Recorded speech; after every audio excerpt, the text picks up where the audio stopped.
I will close the episode 356 topic Xeno gave me a mistake, so I don't get confused. It's my bad. So, hello. Welcome to Tenno Clock. We're here going to mumble about some Warframe stuff for about probably an hour or two. I have with me, as always, Xeno Gellion. Gonna wave. And as our special guest this week, we haven't had a guest. How long has it? I don't even know how long it's been. Xeno can probably work out in a minute. It's like months. I swear the last one we had was probably mid-March. Oh, well, we have a recurring guest. I don't know how many times we've had you on. We have Hydroxate.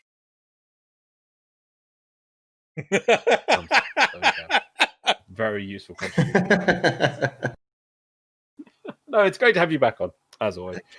And sadly, would you have gone to TennoCon this year? No, not this year. I was planning on skipping this year and going next year. Oh, so it's worked out very well for you then. It did. Yeah. And sadly, that means also we haven't missed out on meeting you there. So we'll meet you next year. Hurrah. Anyway, we're here to do what we do, as we always do, Xeno. Put some emblems on that screen.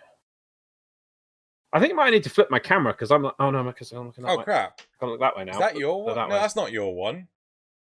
That's last week's emblem. That's last week's. Wait, I swear I updated that. Shush. You've got them in the giving me all this grief. He's giving me grief, guys. No, it's fine. We 355 episodes. One day we'll eventually be organized. It's fine. Yours is wrong anyway. It's gross. Right. Okay. But anyway, on your screen now, you'll have two emblems that me and Xeno have found in-game on people's arms. That is the only way we're able to find these emblems. However, it's been so long since we've done this. Yeah. Seeing as we have a guest, it is up to the guest to decide which is the superior emblem this week. Then you use whatever criteria they wish to decide the winning emblem. The winning emblem is based on whether or not it's not a French Canadian. So no, I like the French Canadian one's quite cool because it's like it looks like a badge that would be embroidered on a like Hell's Angels jacket thing. But I like the triangle one more because it's quite geometric and pleasing to the eye. And also like some weird collapsing thing of like it's got. That's what my belly button looks like. Triangle. Yeah. What? I was going to say, isn't that the doors at the first Independence Day movie on the alien spaceship? Weren't those triangle doors when they fly out? They didn't curve like this one does, but yeah, I see what you mean. You sure? Oh, yeah. Okay. No. They were like flat size. They're flat panels that. So they're flat. They're interlocked, did they? Yeah, okay. yeah. There we go. Well, if you know what triangle closing door from some sci-fi movie those are from, if there is one, do let us know. But anyway, there we go. I had to get that one out of the way because I had the French. I've chosen correctly. Though I do like it's even got the heart with the lotus in the middle. But it was nice. It was nice. Right. I can't even remember actually what order is anymore. I was the one that changed it. Let's move on to Dojo Dusting. Xeno. Cool. Right. So this week we're starting guests again. Wait, it's in front of me. This week we're starting guests again, which is excellent. If you have any recommendations for guests, please let us know in the comments below. I'm going to try and reach out. But I feel that with how much my job is leeching into my social life and things like that. I love my job, I really do. But I'm finding it so much more difficult to stay in touch with like the newer generation of content creators and things like that. So if there's anyone that you say, oh, Xeno, go check out so-and-so, like I will, you know. And hopefully we'll also be looking at bringing back the Patreon guests as well. I just need to work out logistics. This is more of a trial situation with Hydroxate. And I can't remember how it turned out, but I think Loz was like, hey, why don't we ask to get guests on? And at the same time, we're on the call with Connor playing Warframe. We're like, hey, Connor, do you want to be on 10 o'clock? That does sound your level of effort to sorting things out, Xeno. Yeah. Yes. It's like, wait a Well, minute, I've got this person here. You do it. Oh, good. He'll do it. Pandemic, so I'm not doing anything else. But Connor's lovely. You know you want Connor. Oh, of course. Yeah. How many times? Do you know how many times we've had you on, Connor? On Tenno Clock? Once. Yeah. No. Have we It was owned? once, and I was back in Ireland in my actual like mum's house when I was doing it on the floor at the. So that would have been it could have been 2 years ago, 3 years ago. Fuck no. Really? No. I remember being on the floor of my the study, making it on my computer. Was that was the time with the wig? Where Loz, Yes. yeah, where Loz genuinely thought you had really long flowing I hair. think that was literally maybe 3 years ago, Fuck. maybe more. I was in I Ireland. blame you, So it Xeno. might be- it's probably Why'd you more, blame me? Because it's your fault to make these things not embarrassing. You know, with Brexit and stuff, it makes things harder, like It podcasts. does. It does. It makes it like, you know. Anyway, so the other side of things is I've set up a Ko-fi account.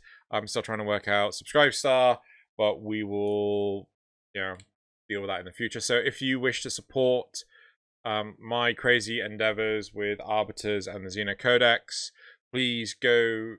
So you'll find a link to the Ko-fi account also in the description below. And if you want to migrate from Patreon, because Patreon's a sinking ship, and go to Ko-fi, it's possible. You can do recurring monthly subscriptions. The rewards will be exactly the same as Patreon, but it will have to have like a lot more manual side of things, because I don't think Ko-fi has like tier rewards and things like that. So if you pledge $15 a month on Ko-fi, you too will also be eligible to be on an episode of Arbiters each. Well, I say month. It's like how often I can cycle you guys through. So that's it for Dojo Dusting. We shall. Oh, so Connor, we have changed things. We no longer do the weird prattle first. I don't think, but 3 years ago, I don't think we had Weird Prattle first.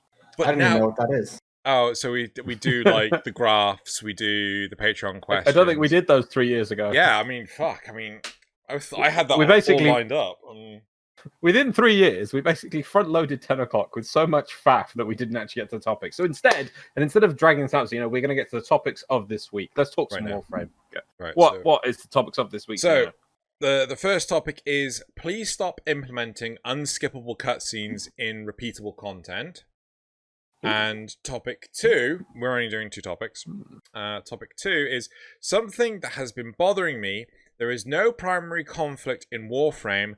No one is motivated in this fight. Yes, that is a topic title. So, I'm going to go to topic 1. We've been getting... What? All right, topic. Wait till topic 2. That's just like... No, it's fine. Okay. I read that as something else. Sorry. Okay, right. We've been getting more and more unskippable cutscenes and moments where the chat is either inaccessible or invisible. This is fine for one and done, but not for repeatable missions. Some issues that come up are things like the Jackal's first hook cutscene that's unskippable, hides chat, and resets your abilities. It resets your abilities? Related issues. Okay. Yeah, related issues. If the host skips the mission and entry cutscene before you are loaded in, you cannot skip them. NPC chat and dialogue block UI and aren't skippable. I'm a little confused by that, but I think it's basically various different chat elements are not skippable. Generic loading screens can generally chat but cannot see the mouse. Makes it hard to invite players to the dojo early if their name is too complicated for /invite. I can appreciate that. Profit takers mission vote can cause loss of functionality when host leaves. A little confused by that one. The transition from ground to Arcwing in the Jordis Golem fight takes 20 seconds and cannot be skipped. Okay, I'm wondering, should we tackle this on an individual case-by-case basis rather than like the overall thing? Yes. Yeah? How often do you guys do the Jordis Golem? When was the last time you did the Jordis Golem? When Atlas came out. I don't blame you. Many moons ago, let's say. Many moons ago. So I think I just rather I said when that Jordas vote Golem, I did it, and I was like, if I want to do Jordas, I'll do the raid. I think I just did the raid for that kind of So one thing I will compare, like the background footage is of the Ropodopolis fight, and I'm fully aware that during the Ropodopolis fight, like this cutscene right here, this is unskippable. Yeah. Even if you're the host, you cannot skip it. Right? I think they've made it shorter, but still unskippable. How do you guys feel about that? Do you want to go first, Loz? No, you go first. Well, I'm in two minds. Two is like, obviously it's frustrating if you're all in a group and you've done it multiple times before and you have seen it. Fair enough. Like, yeah, the things. Then second of all, like if I was an enemy, if I had every chance for new people to come and I'm suddenly like this, I would do it like, I would be like, give me my moment, and like, I'm here to make a scene, like, or maybe I'd enter with like that. Oh my god. Give me my moment. But I'm also like, yeah, no, they should be able to skip it. Oz? It's tricky. You got solo players who maybe want to experience it. Do you force solo people? Some people who want to experience this for the first time, but they know they can't beat it by themselves, will go in with a group, and they appreciate that they actually get the full experience of the fight. If they went in solo, they would be able to see the full cutscene, but then they'd have to quit out of the mission because they can't kill it themselves. It's a bit of a tricky thing for some of it, for things like the Ropodopolis, for one. As for some of the other yeah, we'll just do that. I'm sorry, yeah. So that's my only issue with it. I mean, because once people can skip, they will skip. That's it. It'll just skip. I'll give an example from another game that is essential. Final Fantasy 14, the MMO, has in the 1 to 50, the original Realm Reborn content, not ignoring the expansions, there's some high level content that's part of the plot. In that game, you have to play through all the instances of the plot. And there's these, at the end of the main plot, you get to these things where you're attacking like a big Imperial base and everything. It's a very long sort of raid. It takes about 30 minutes to do. And it's gone through several changes over the years. At one point, it was skippable. The problem was some people are going in there for the first time because they want to see the story, and other people are skipping ahead. So by the time you finish the first cutscene, and these cutscenes are long because they're proper story cutscenes, it's like a movie. People are 2 bosses ahead trying to get on to the next bit, and you know, and then it just tumbled away. So then they changed it. What they did is they forced people to you have to watch through the cutscenes when you do it, but they up the rewards for players so that if you want to join in to help people do it, because you need a group to do it, you are forced to get a group. But they made it that the players who do endure through it without skipping do get a decent reward for it. So the Ropodopolis fight, you said they've reduced the time on it. Fair enough. I don't know, maybe if that is the solution, because it kind of guts the fight. It's odd. Should this be a one-time story fight first and then be a repeatable quest? Maybe that's a better way of doing it. Separate the two elements, the repeatable element and the story element. So one thing that, like, while I'm listening to you and I'm watching the footage, so all of these crashes, all of these scenes where the Ropodopolis like slams into the floor, I feel that as another player, if someone else is skipping the cutscene and I'm like, hold on, I was over there 2 seconds ago, why am I here? Like, I feel that they're... Yes, that's the exact that sort of thing, the weird disconnect you get when that happens. Yeah, and I feel if you're in control of skipping the cutscene, then you have no issue with it. So I would argue that maybe a vote skip. So if like everyone presses the space bar, like it has to be unanimous. Ooh. If everyone presses the space bar during the cutscene, it could skip it. Oh, right. Sorry. That was actually also implemented in the Final Fantasy 14 one at one point. Yeah. The thing is, though, that everyone then pressured everyone else to vote skip was the issue. Or maybe like if they're let, like, you know how it forces you to a camera view and no movement? If the people who skip it, maybe they can just go and walk around while the animation is still taking place, but the person who doesn't see it gets just do the camera view. But they can't attack and they can't damage the enemy. The enemy is still obviously like invulnerable, but they're doing the animation scene in the actual cutscene. But the players can walk around and stuff. Maybe. The only other thing I'm concerned about is that the game is doing some behind-the-scenes engine stuff. Probably. While the cutscene is playing. You know, because I don't know if you remember, Loz, the old Soul Reaver 2 game. Yes. Yeah, so Soul Reaver 2 was one of the first games that I discovered. Yeah, I never played the first one, but the seamless loading, like the world is constantly loading around you, the player. And do you know how they did that? No. They had the adjacent rooms loaded up, but that's why they had to segregate all the areas into small spaces. So as you're going through a door, effectively it's purposefully slowing you down to give Oh yeah, several games like that. Yeah. to give extra time for the next area to load in. Yeah. You know, so you don't see a loading screen. And yeah, I mean, we don't know if anything like that's happening here, but I mean, Next one though. We've got lots of these to go through. Okay, what about the new Jackal? What does that mean when you say? Do you know what it means when it says? So when you kill it for the first time, does it remove your buffs? Is that what it's saying? Well, that's what it said. That's right? weird.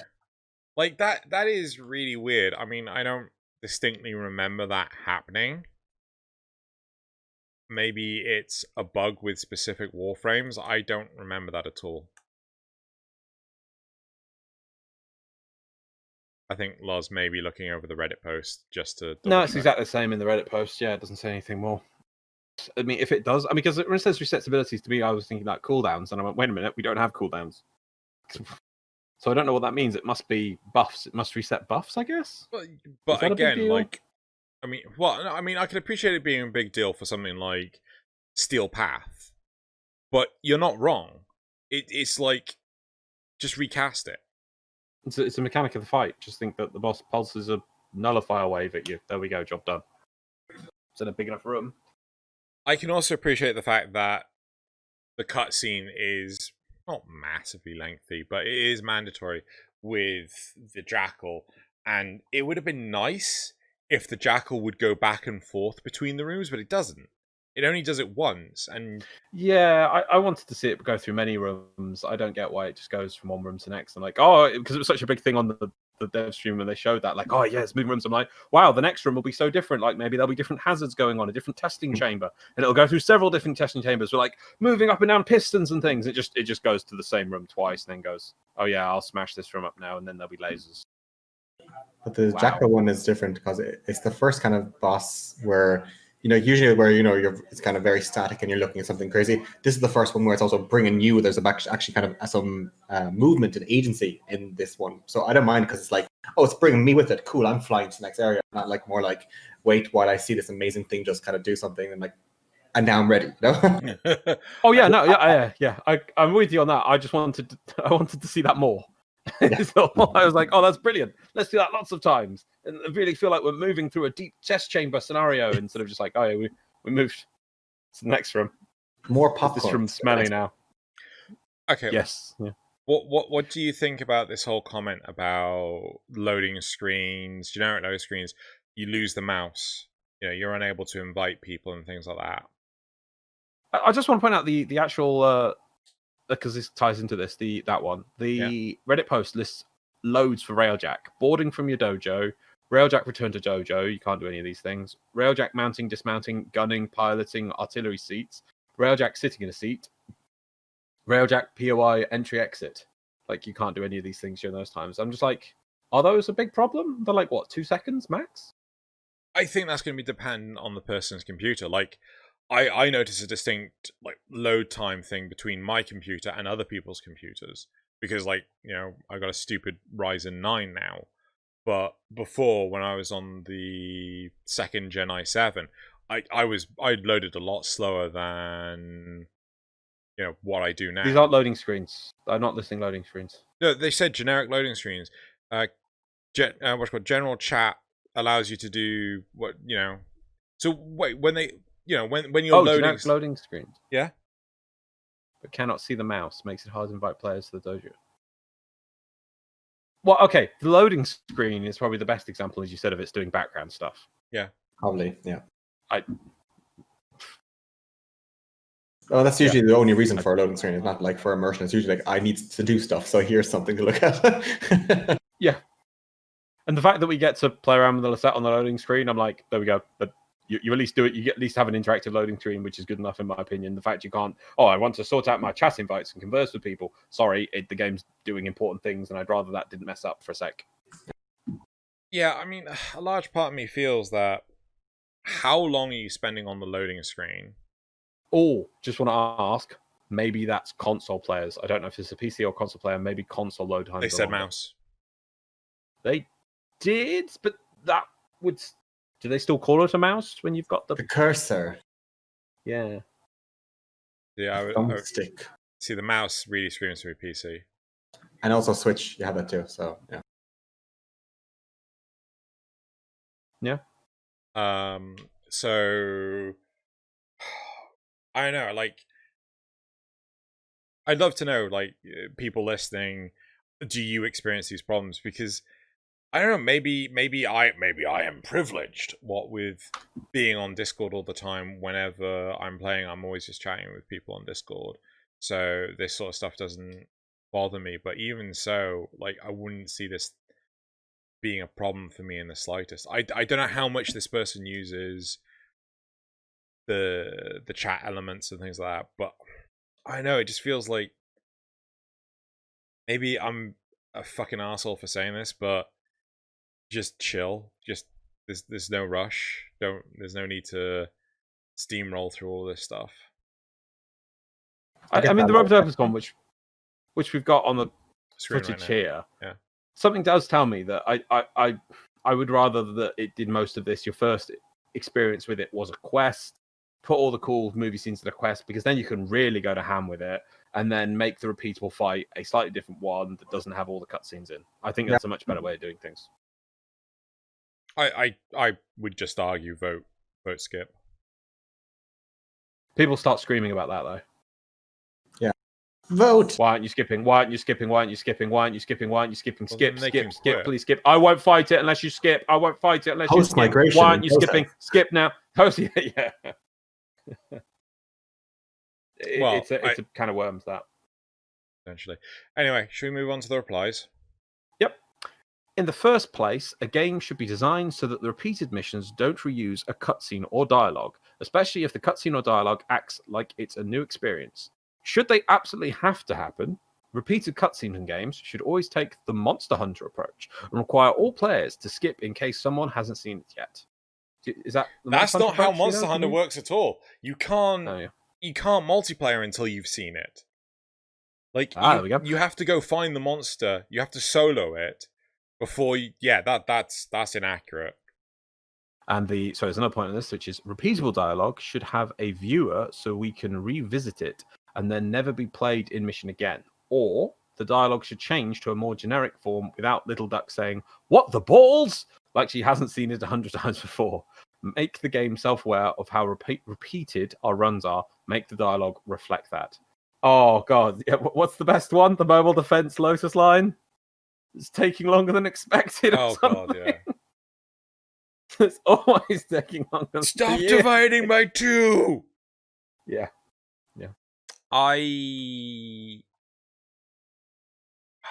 I don't agree with a lot of this. Like, I mean, first off, the Monster Hunter approach forces you to solo it until you come across it and come across the monster.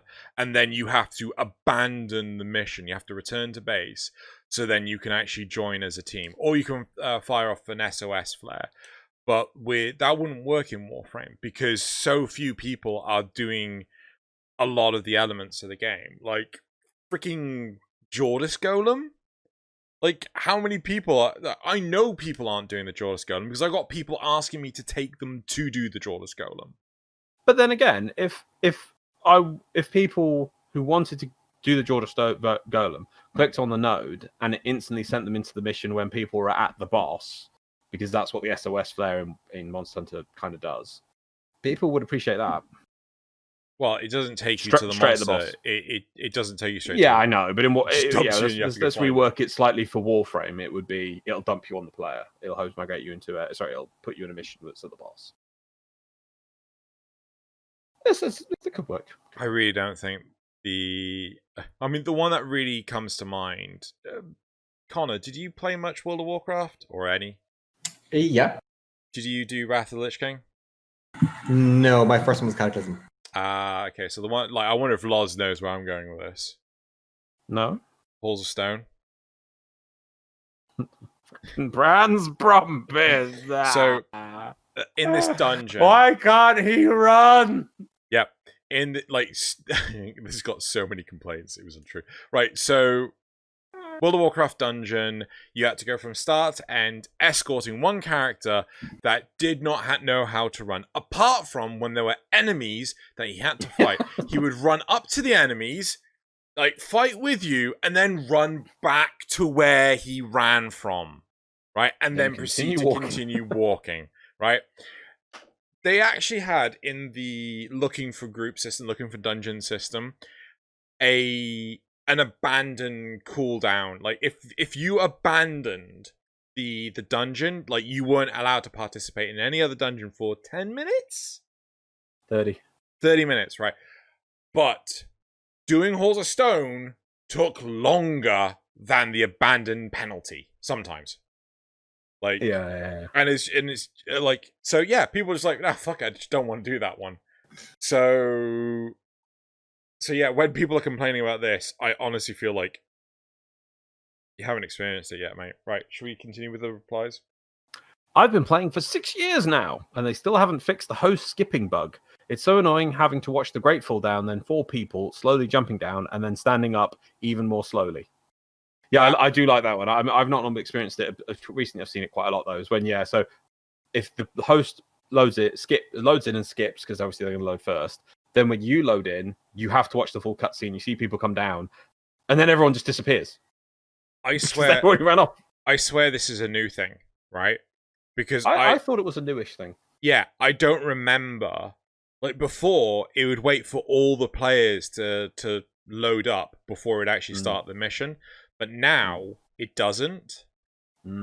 So I don't think this is a 6 years thing. I think this is within the last year. I also think it probably isn't that hard for them to fix, so I don't think it's that big. Actually, I think it's with Deadlock Protocol that it started. I feel it's quite recent, if I'm honest. I don't know. I know there's the bug, like, where you get the prompt to skip cutscene and you press it and then it actually does nothing. Yeah. That one has been there, I think, for like 4 or 5 years.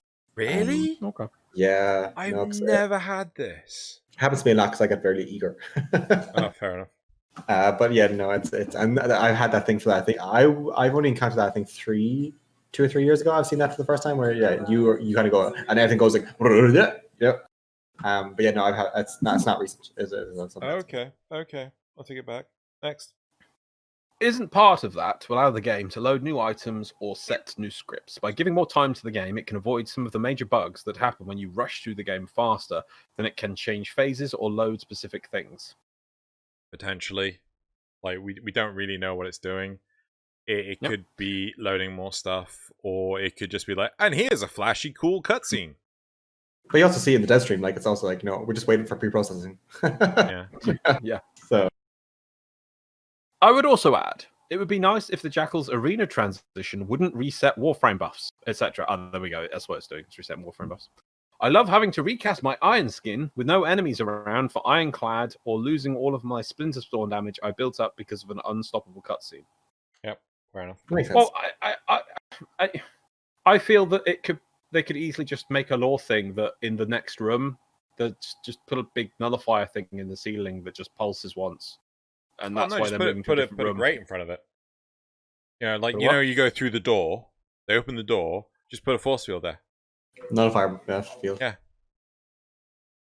It's just a one-time thing when you pass through it, yeah. Because you only go through it once. Yeah.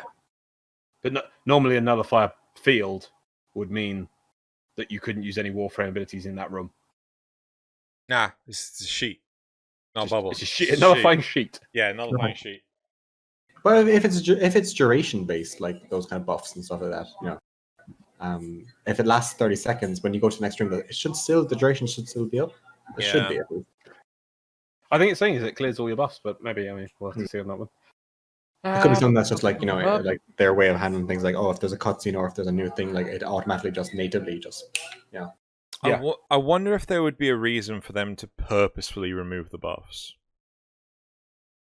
I don't know. Maybe it was causing issues or something. Who knows? Next one. I fucking hate Little Duck now because she won't shut up for 3 minutes straight every time I start a disruption mission. For God's sake, let us mute this crap. Like with the mute help transmissions button that already exists. Only ever play it one time on the first try and then never again if it is enabled. Same with Lotus's blathering every fucking time you kill the Ropodopalist.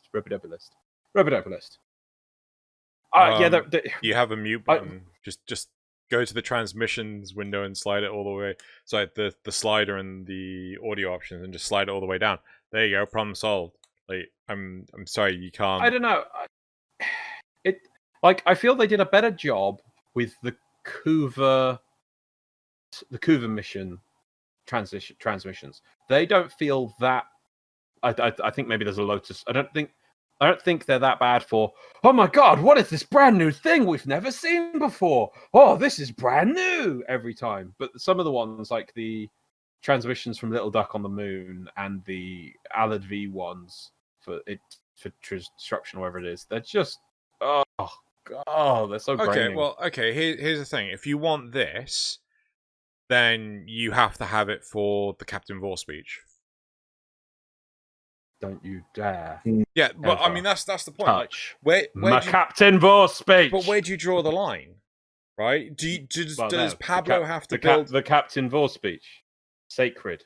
Everything else. My point is not sacred. Does Pablo have to go into the audio UI and say, right, like all of these dialogue options, so Little Duck disruption missions, checkbox. Alad V disruption missions, checkbox. Like, do you have to go through this insane level of customization just to appease a few people? Like, giving. Oh, you go on. I'm saying, like, but isn't Pablo's now a game designer? Isn't he not working on the UI anymore? I have no idea. I thought he was still doing UI. I don't know. He's a game designer now. Oh, okay. But it's. I think it also depends. Like, if you, Vor is like a soliloquy, it's a word, and then some of the transitions, like Little Duck, it's kind of like the American recipe website. So it's like, in 1804, my grandfather came to this country. I'm like, I just need the recipe for bread, Brenda. Like, cut it down. First time is okay. Do not give me the backstory of your family and what you do for horoscopes. You're not wrong, but at the same time, like, if you can see the flickering of, oh look, we're starting the Captain Vor speech, I now have to wait 30 seconds for him to actually turn up. Why not just have him turn up? He makes an entrance. It keeps in line with his character. But I mean, yeah, you get my point. Like, if you want one thing, why are you not applying it to everything? Because. Just because. I think it also depends. Like, Vor is kind of cool, and Little Duck's kind of like Tracer. Infuriating. Like Pip Up, Cheerio, Love, 1800s. Oh my god, please don't. Oh god. Chim chim chimney, chim chim kind of. Wet cake. Yeah, okay. Should we continue further? Wet cake. Wet cake? Yeah, so during Scarlet Spear, if you're doing the space missions, which I don't think we did often, I did. Yeah, I know. That's because you wouldn't do the ground missions. Ground missions smell funny. They were damp. They were wet. But one of the I think she says, like, you killed it like wet cake or something. You brought it down like wet cake. It's brains falling to pieces like wet cake or something of the sentient ship. It's like, it's just like, who the fuck comes up with these lines? Well, I think like if you heard it with Lotus saying that, you're like, oh, cool. But it's the fact it's like, oh, you killed it like wet cake. It's like, okay. That accent is like is a bit, a bit much.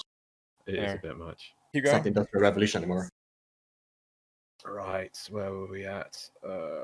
2 more, I think. Yes. Yep. Ha! I loved doing the Ropodopalist fight multiple times for Wisp and having half my screen taken over with the same shitty dialogue every time. It's so immersive and fun. How else would I get it drilled into my brain that some guy was something? I don't know. All I remember is half my screen is gone. It's funny. It's funny how this person says, how else would I get it drilled into my brain that some guy was something? Like, hold on. Your whole point is that you getting this repeated to you to the point of you can recite it by memory, yet you can't. That's what the argument here is.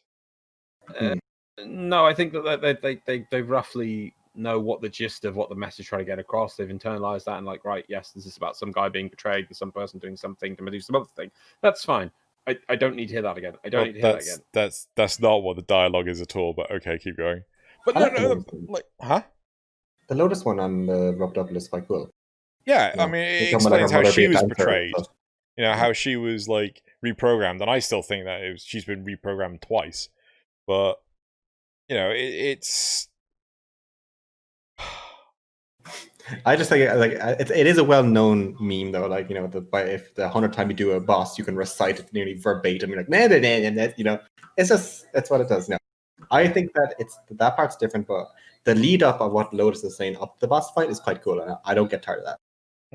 Is that what before you get to the boss room? Yeah. Like my mother was a dancer, and my dad was a car dealer, and this is our Uncle Bob. You know, that's kind of what it is. Yeah, kind of. But yeah, I mean, like, it doesn't stop you from playing, and it doesn't take up half your screen at all. It's a long level as well, so instead of just like jumping to 800 meters of levels, like a little bit of dialogue is quite nice. Yeah, I mean, if you're fast enough, you can just get to the Ropodopolis fight by the time she is, you know, stop saying it. If you've got like a Gauss, maybe you could do it before. But yeah, it's not the end of the world. The last comment is, recently the game lost track of the fact that I have talked to everyone in Fortuna multiple times, so I had to sit through about 10 minutes of unskippable dialogue again. Oof. I don't remember that. When was that? How did you get unskippable dialogue in... one thing I will say I do not like is the inconsistency between skippable dialogue with the rest of the game and the Profit Taker fight. Right? In order to skip the dialogue for that, you have to left mouse click. But for everything else, it's spacebar. I dislike that a lot. That's weird. Yeah. Oh, really? Yeah. Can't you push escape on both? I don't know. I always push escape. Well, when you're skipping cutscenes, you hit escape. Yeah, I didn't even know there was another button for it. I've always pushed escape. But I don't know if you can hit escape for... No, I don't think you can, because I like hit every keyboard key I could to try and skip the explanation of the Profit Taker fight, and then someone turned around and said, like, no, it's left mouse button, and like, and you skip each... image of you doing this for the keyboard. No. Like, just get a rolling pin, you know, go back and forth on the keyboard, see what hits it, and like, but no, like with the Profit Taker fight, you have to skip each line individually, so you just mash your left mouse button, and then it'll skip it. And like, I don't know why that is so different compared to the rest of the game. Yes. So, to sum up this, that's the end of the replies. I think some of the things in this list, there is some minor issues or maybe some rethinks of it. But some of it, I mean, not all of them have been listed by Tobiah in the chat list. But like a lot of the Railjack ones he's cut out, and I think quite rightly so, because I don't think they're that bad. I mean, do you guys have any problems with boarding your Railjack not being skippable? No, I like it. Yeah. No. I like it too. It's like I have more problems not being able to board the Railjack than boarding the Railjack being skippable. I mean, you can leave the dock, which is skippable. Like where? Yeah, like that's a long one. I don't understand. Where is the rush? Oh no, it needs fucking walking. They're making me run everywhere. Oh, I just want to be where I need to kill stuff. If I go 7 seconds without being able to control my character, I'm going to just quit this game. Is that actually a reply? Please tell me that's a reply. No. Oh. It's a sentiment. Oh. Silly sentiments. Anyway. But that's it for the topic. Should we move on to the next one? Yep, let's move on to topic 2. Right. Yes. How did that work? This one sounds cool. Right. Something that has been bothering me. There is no primary conflict in Warframe. No one is motivated in this fight. The Sentients are meant to... Wait, what? The Sentients are meant to be the big bad, but the Orokin also pretty well sucked, as most people seem to agree in the system. So what are we still fighting for? The Sentients would have to have a reason, right? After all, it comes at a great personal cost to a sentient to even cross the void from Tau to Sol. Origin system. But I get good use of, science.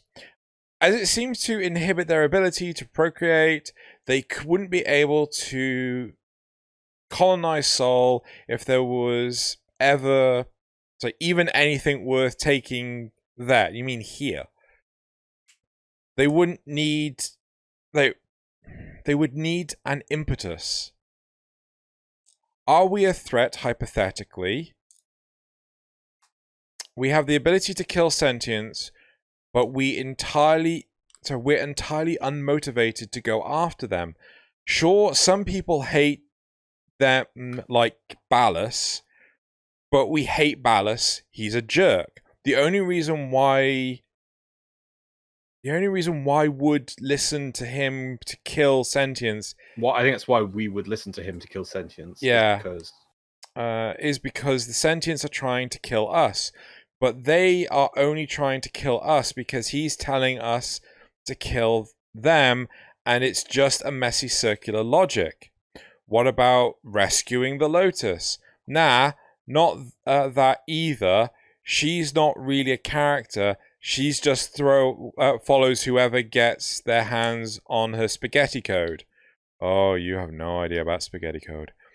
With Era, it's impractical to attack the Tenno.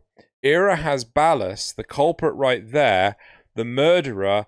He's in jail, but you left the case open. I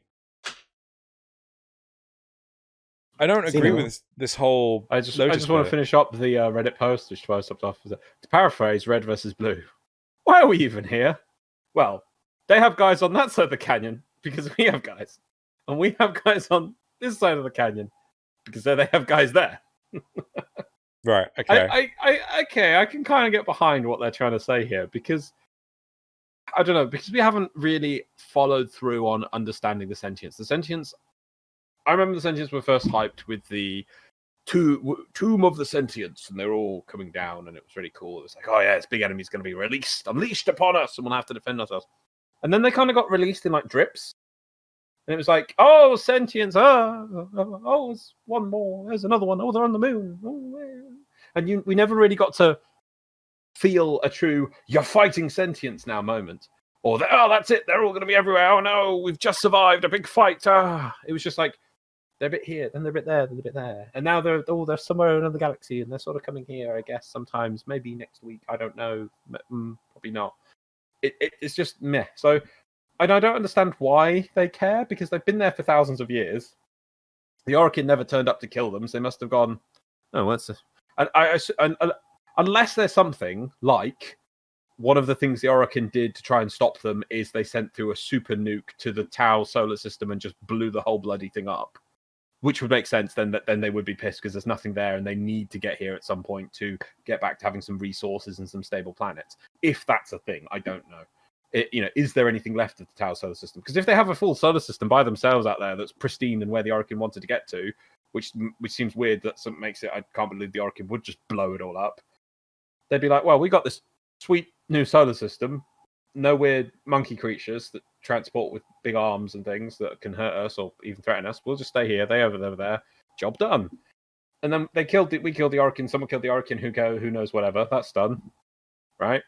I don't get our motivation either. We're woken up to stop the Grineer. That was the initial thing. Got to stop them Grineer from doing something. I guess they're too powerful now. There's too many of them. Got to lower that population. I guess. Even though for every clone we kill, they make 4 more clones from that clone. So that's not going to work. We're defending colonists, I guess. But to be honest, they've got weird towers or robots that defend them, but they don't really need us. So, meh. I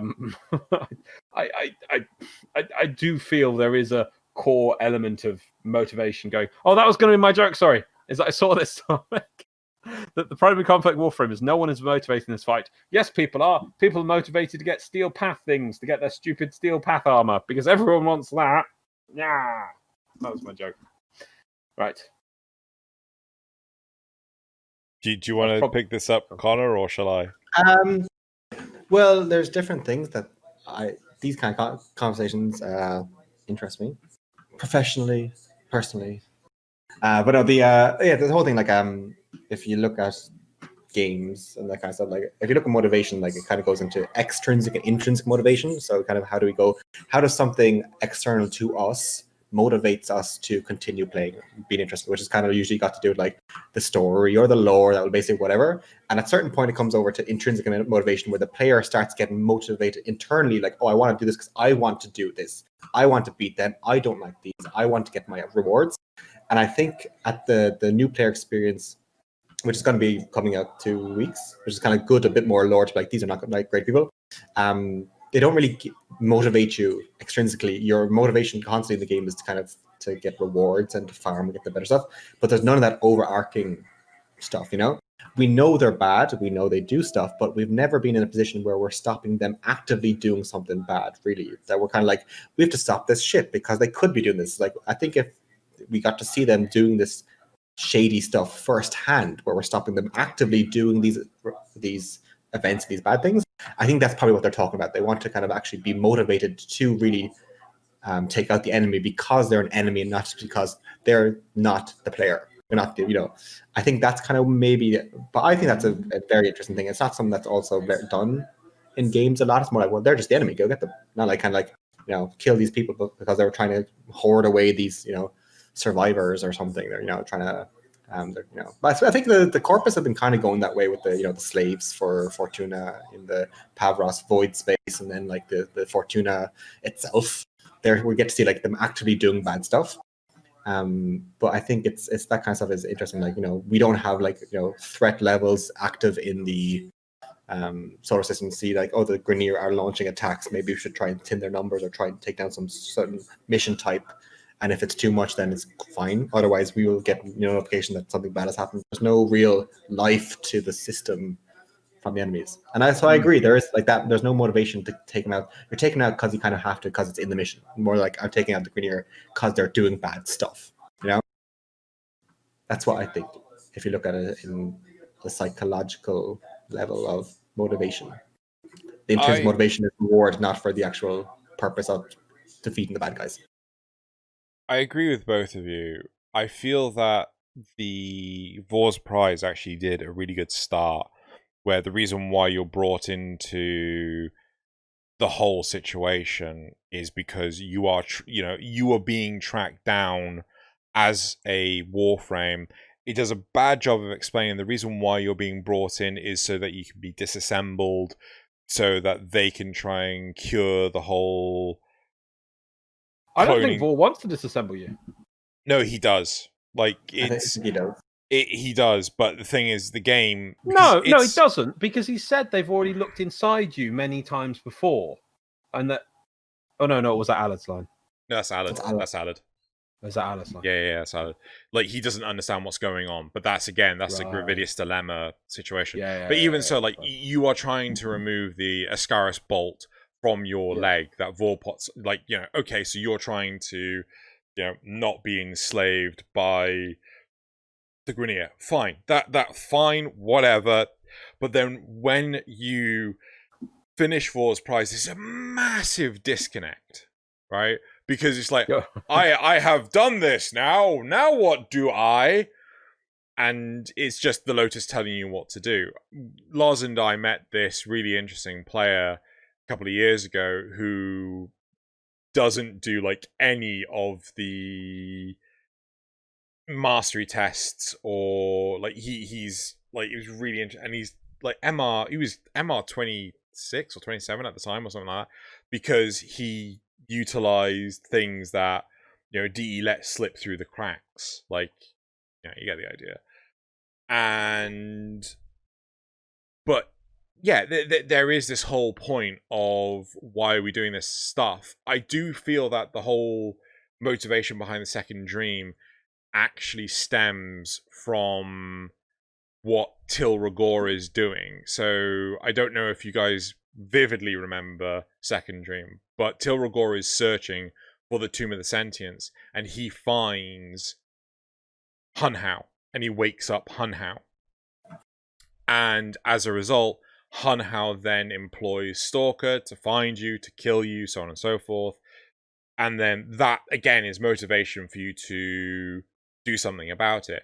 But then when you've got the Kuva Fortress with War Within, it's just like, oh my god, we found it!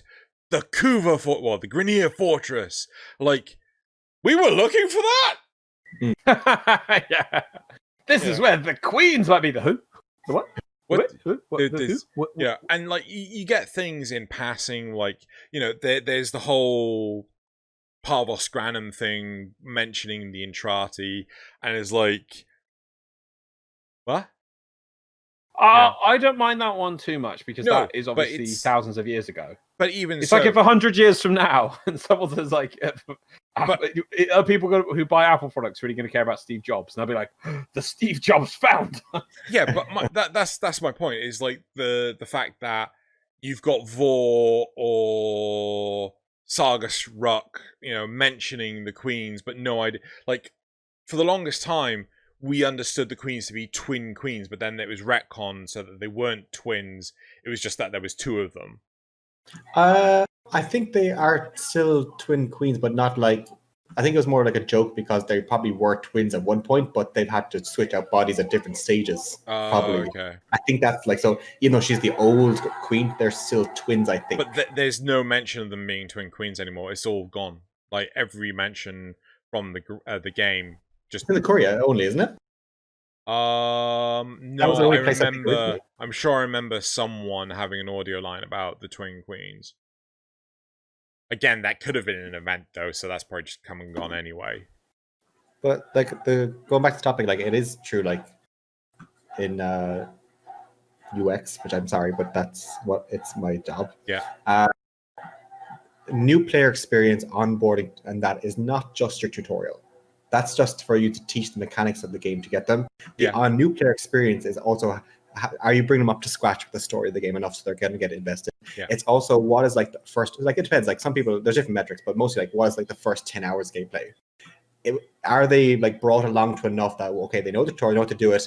Are they brought into the game with no friction that they can go and take place? And they know where they are, they know what they're doing, they know what their purpose is, and they know where to go.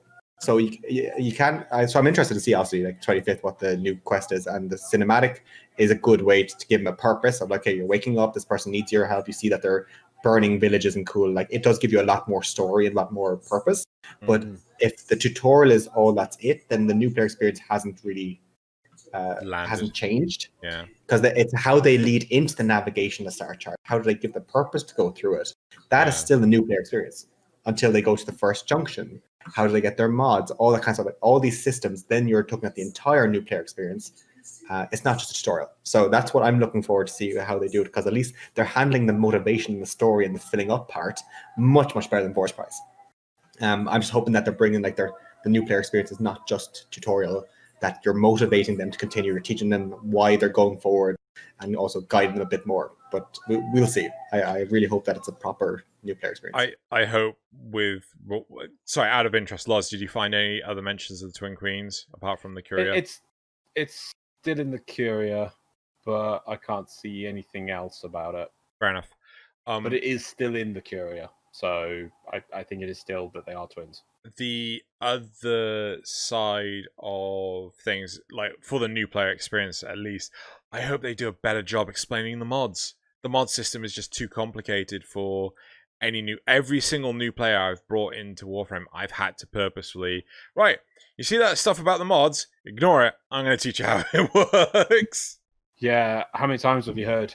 So, have you upgraded your mods yet? You can upgrade mods. Yeah, yeah, every time. Yeah. Okay, so any other points anyone wants to bring up, or shall we go straight into the replies? It's motivation is a very interesting topic in video games. There's really good articles and stuff. Actually, one random point I want to bring up. I assume both of you have played the original Half-Life? No. No? Okay. No, I played number 2. Right, so with Half-Life, with the original one, you're Gordon Freeman, you're trying to escape Black Mesa. And one thing that I never truly understood was why was the US military there trying to kill you? And it's like, what? But I obviously don't have a head crab on my glorious noggin. Why you? I never understood that. It's like it was shoot first, ask questions later. And so not only do you kill like insane volumes of aliens, but you also kill insane numbers of Marines as well. You look perplexed, Loz? Yeah, I'm really confused how you didn't just go, oh, they bad people. Bad people tried to kill me. I killed the bad people. But they're not Combine, are they? No, they're not Combine. Okay. No, but they're trying to kill you. Thus they are bad. Yeah, but why? What did you do in your past, Gordon? I would say. Did you never watch sci-fi as a kid? You always, I always know that the military. Hold on. Even as a kid, I know that the military, when things go wrong, try and wipe things under the carpet. Even I knew that. But we're talking right now about motivation and like. Did you not see the scene? There's one before you fight the military. There is a bit when you get the first time you're close to interacting with them, you're overlooking a scientist. And the scientist runs up to them and says, "Oh, thank God you're here." There's everything kind of crazy. And then the soldier shoots them. Yeah. You're like, oh, they're shooting scientists. Yeah, but why? Right. Covering up. Covering up what? The mistake that you're shooting aliens. But Black Mesa is a private company. Whatever. The whole point is it's not explained. There's an alien invasion going on, right? And to just shoot everything. Right. Yeah. Fair enough. Do you know that the people there? How do they know that everyone from the facility is not infected with some sort of disease that is Here's the from solution. from the planet? Rhaenyra and Corpus have guns, therefore we shoot them. Job done. No. Because the thing is, Half-Life is really good. Is it starts out in a really normal, real-world kind of grounded setting in just some underground lab. It's the only crazy thing you have to have, and you're going through your normal day. Everything seems normal. You know, you're on a tram, coming to work, you put on your work clothes. Right, I'm going to go down this thing, go do some science. Wish I I'm a worked science in a man. job like that. Yeah, so with a giant, like, oh, look at this giant ass tram and that like quadruped robot lifty thing. And like all the acid. Oh man, we have more acid than the sun. But we have quadruped robots now. No, but that quadruped robot. Oh well, I think they. Yeah, anyway, I know what you mean. You know, and the big vault door for some reason in a mountain.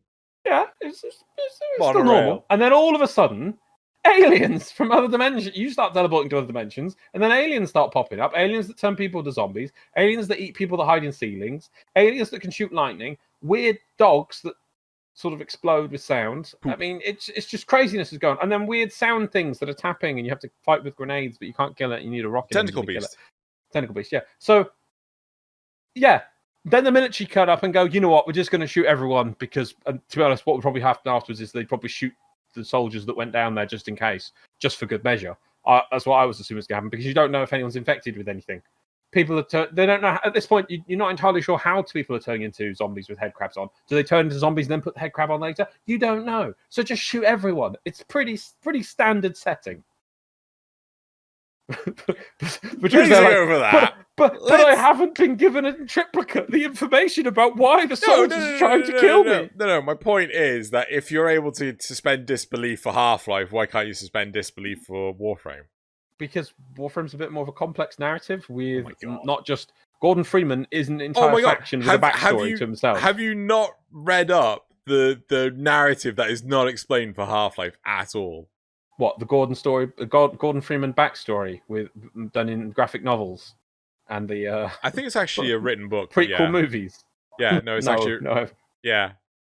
Like apparently loads of the aliens were actually under mind control and shit like this. And they had, I know that. That comes later, yeah. It's not explained in the games at all. Oh, Half-Life 2 does. If you saw the American military arrive to a place and start shooting people randomly, I'm like, I wouldn't call it. Yeah. Very weird. I'm like, surprised. I'd be like, yeah.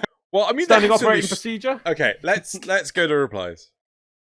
But no, it's almost like that last point. Sorry, in Half-Life 2, especially for somebody who had played Half-Life 1, the Vorta guns, the ones that shoot the electricity beams, you drop the first one. You drop down into a rail car, and there's just one chatting with you, like, whoa. Yeah. He's friendly. Yeah. That's not explained ever in Half-Life 1. Oh no, of course not. Well, Yeah. it doesn't need to. It doesn't need to. Because it's part of the narrative that's kind of let's a rush. move on. Anyway. Let's go. Right. You're right. It seems odd that we would even want to fight at all. It's almost as if someone is pulling the strings in the background. Someone wants to see the violence and chaos spread. Someone is making us fight a pointless war. Rap, tap, tap. No. It's DE. Sorry, because they want to make money. They're making us play the game. So yeah. I don't think it's got anything to do with Wally. Well, Man in the Wall, no. Error and presumably their mother wants revenge for our slaughter. For our slaughter, okay. Revenge isn't practical in the first place, and the sentient aren't beings of pure logic, despite their seemingly inorganic nature. They are mystic and alien creatures, driven by deep-set feelings of rage, loss, and envy. Era's mom is dead, though. Is she? Yeah, like, remember he Spartan kicked the sister in to light the flame again because she's basically dead. Yeah. Oh, yeah. Yeah, they're being retconned. Even though they had a conversation in that trailer from years ago. No, retconned. Trailer doesn't exist. What? Makes me sad. So, the first, TennoCon 2018, where they teased the new war, right? They actually had Lotus talking to Grandmama Space Mom. Now, was she talking to her, or was she kind of like, imagine she's talking to her? No, she was talking to her. Really? And, yeah. But I don't know if you're aware of this, but Reb actually voiced Space Grandma. And the first thing I said to her was like, I didn't understand a single word she said. I couldn't make it out. Babe, I love Natar. Yes. Natar. But they obviously dropped it, and to be honest, that's fine. I mean, what's called? I want to see this trailer. I have to see it. Natar turned around and basically said, oh, but Era, you're dead. I'm not a fan of Era. Just want to point out, I feel he's just been shoehorned in over this weird additional quest that's been dragged out. And instead of giving him a good introduction, like with the Sentience in general, they're just dripping him in. And I'm like, I don't really have a connection to your character because you're sort of every 8 months I get one thing about what are you good, bad, what I don't know what you're doing. Isn't there a fan theory that he's actually not Era? Era died back then and it's actually Hunhow. What? Yeah, I can't remember, was it Reddit or whatever, they're thinking that basically Era's voice slightly changed, which could be technical stuff. But the way that he's shown with his eyes or something in the original ones with the Dax warriors, that he's like picking her up. And then what we see now, they're thinking that that's actually not him, that it's Hunhow. He died long ago, but Hunhow is somehow inhabiting a smaller body or something to pretend to be Era to get Nata. Because I think since Nata had such strong reactions to her father, that Nata would be more likely to trust her brother than the father. So the father is using the brother body or brother semblance as a scapegoat to get Nata to do what he wants, which is take over the system. And I can't remember reading that doesn't make sense though, because you don't make sense. Nata, yeah, I mean, we know that, but Lotus didn't like the brother. Hunhow. We don't know how Nata felt about the father. I mean, we have no continuity for that whatsoever. Also, the fact that Lotus reacted to, or Margulis's site or whatever, reacted to Ballast to remove the helmet, which again makes no sense, because if the helmet is there to control Natar to be the Lotus, then why would he remove the helmet? And there are a number of plot holes that really need plastering over, because the motivation, I mean, this topic's talking about motivation of our character, but the motivation of the NPCs also is questionable, massively so. It's very important, yeah. Unless I need to be able to. Sorry, you go. No, you first. Okay, I was gonna say I always find it really important, and I always hated it in what really broke the Last Jedi film for me is when if you go to any point in the film and you go, what is the motivation of this character at this point? Then do it 5 minutes later, and you're like, but that doesn't square away with their with what was 5 minutes ago, and then 5 minutes later you load that doesn't describe either of the 5 minutes. And it's not like they progressed in any sensible way. They just decide to do the motivation just goes, I'm doing this now, I'm doing this now, I'm doing this now. It's like, why are you doing any of these things? Yeah, and that makes sense for like, why are you taking off this helmet? Why are you doing this? Do you guys miss the days when quests were set to tell a little individual story that kind of had a set start and a set complete point that was a good rounded off point that could then springboard into other points instead of being a frayed mess of ends that never went anywhere? I miss those days. To be honest, a part of me feels that a lot of this quest stuff with Error, maybe even Hunhao, it was all planned out like months and months ago, but they've decided to change things and it doesn't marry up to the original plan. I mean, fuck, Loz, how many months did we spend going over the first season plot of 40 Frame Squad? We went over it like a solid Loads, month. because I had to turn around to you and say, why is this character doing this now? Yeah. Why is this character not doing and this? We spent absolutely ages fixing the plot holes. Yeah, we tried. But if they are changing the plot from the original, that's just stupid. Though. That's going to cause more plot holes. Anyway, I'm just assuming, unless we see Lotus singing "Papa, Can You Hear Me" like a Yentl moment, that she hates her dad and it's her brother is actually her dad, and I like that theory. But I think it also makes sense, like if you have a story that's so connected, but you space it out over like 2-3 years of updates, it probably gets more confusing the further away they are from each other too. Yeah. Like the more you go back, the more you believe your own truth or your own perception, which might not actually be true until you rewatch it a year later. Like, okay, now I get it. Or when you watch an entire 3-parter, like the Kuva Second Dream, whatever, when you watch it all together, like, oh, all these things they've been hinting all along actually do make sense in the overall.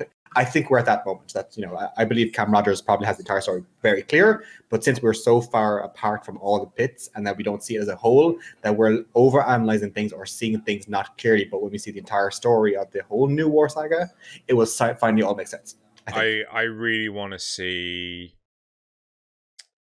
I really feel that the best thing to do for the new war is scrap this little tidbit here and there bullshit.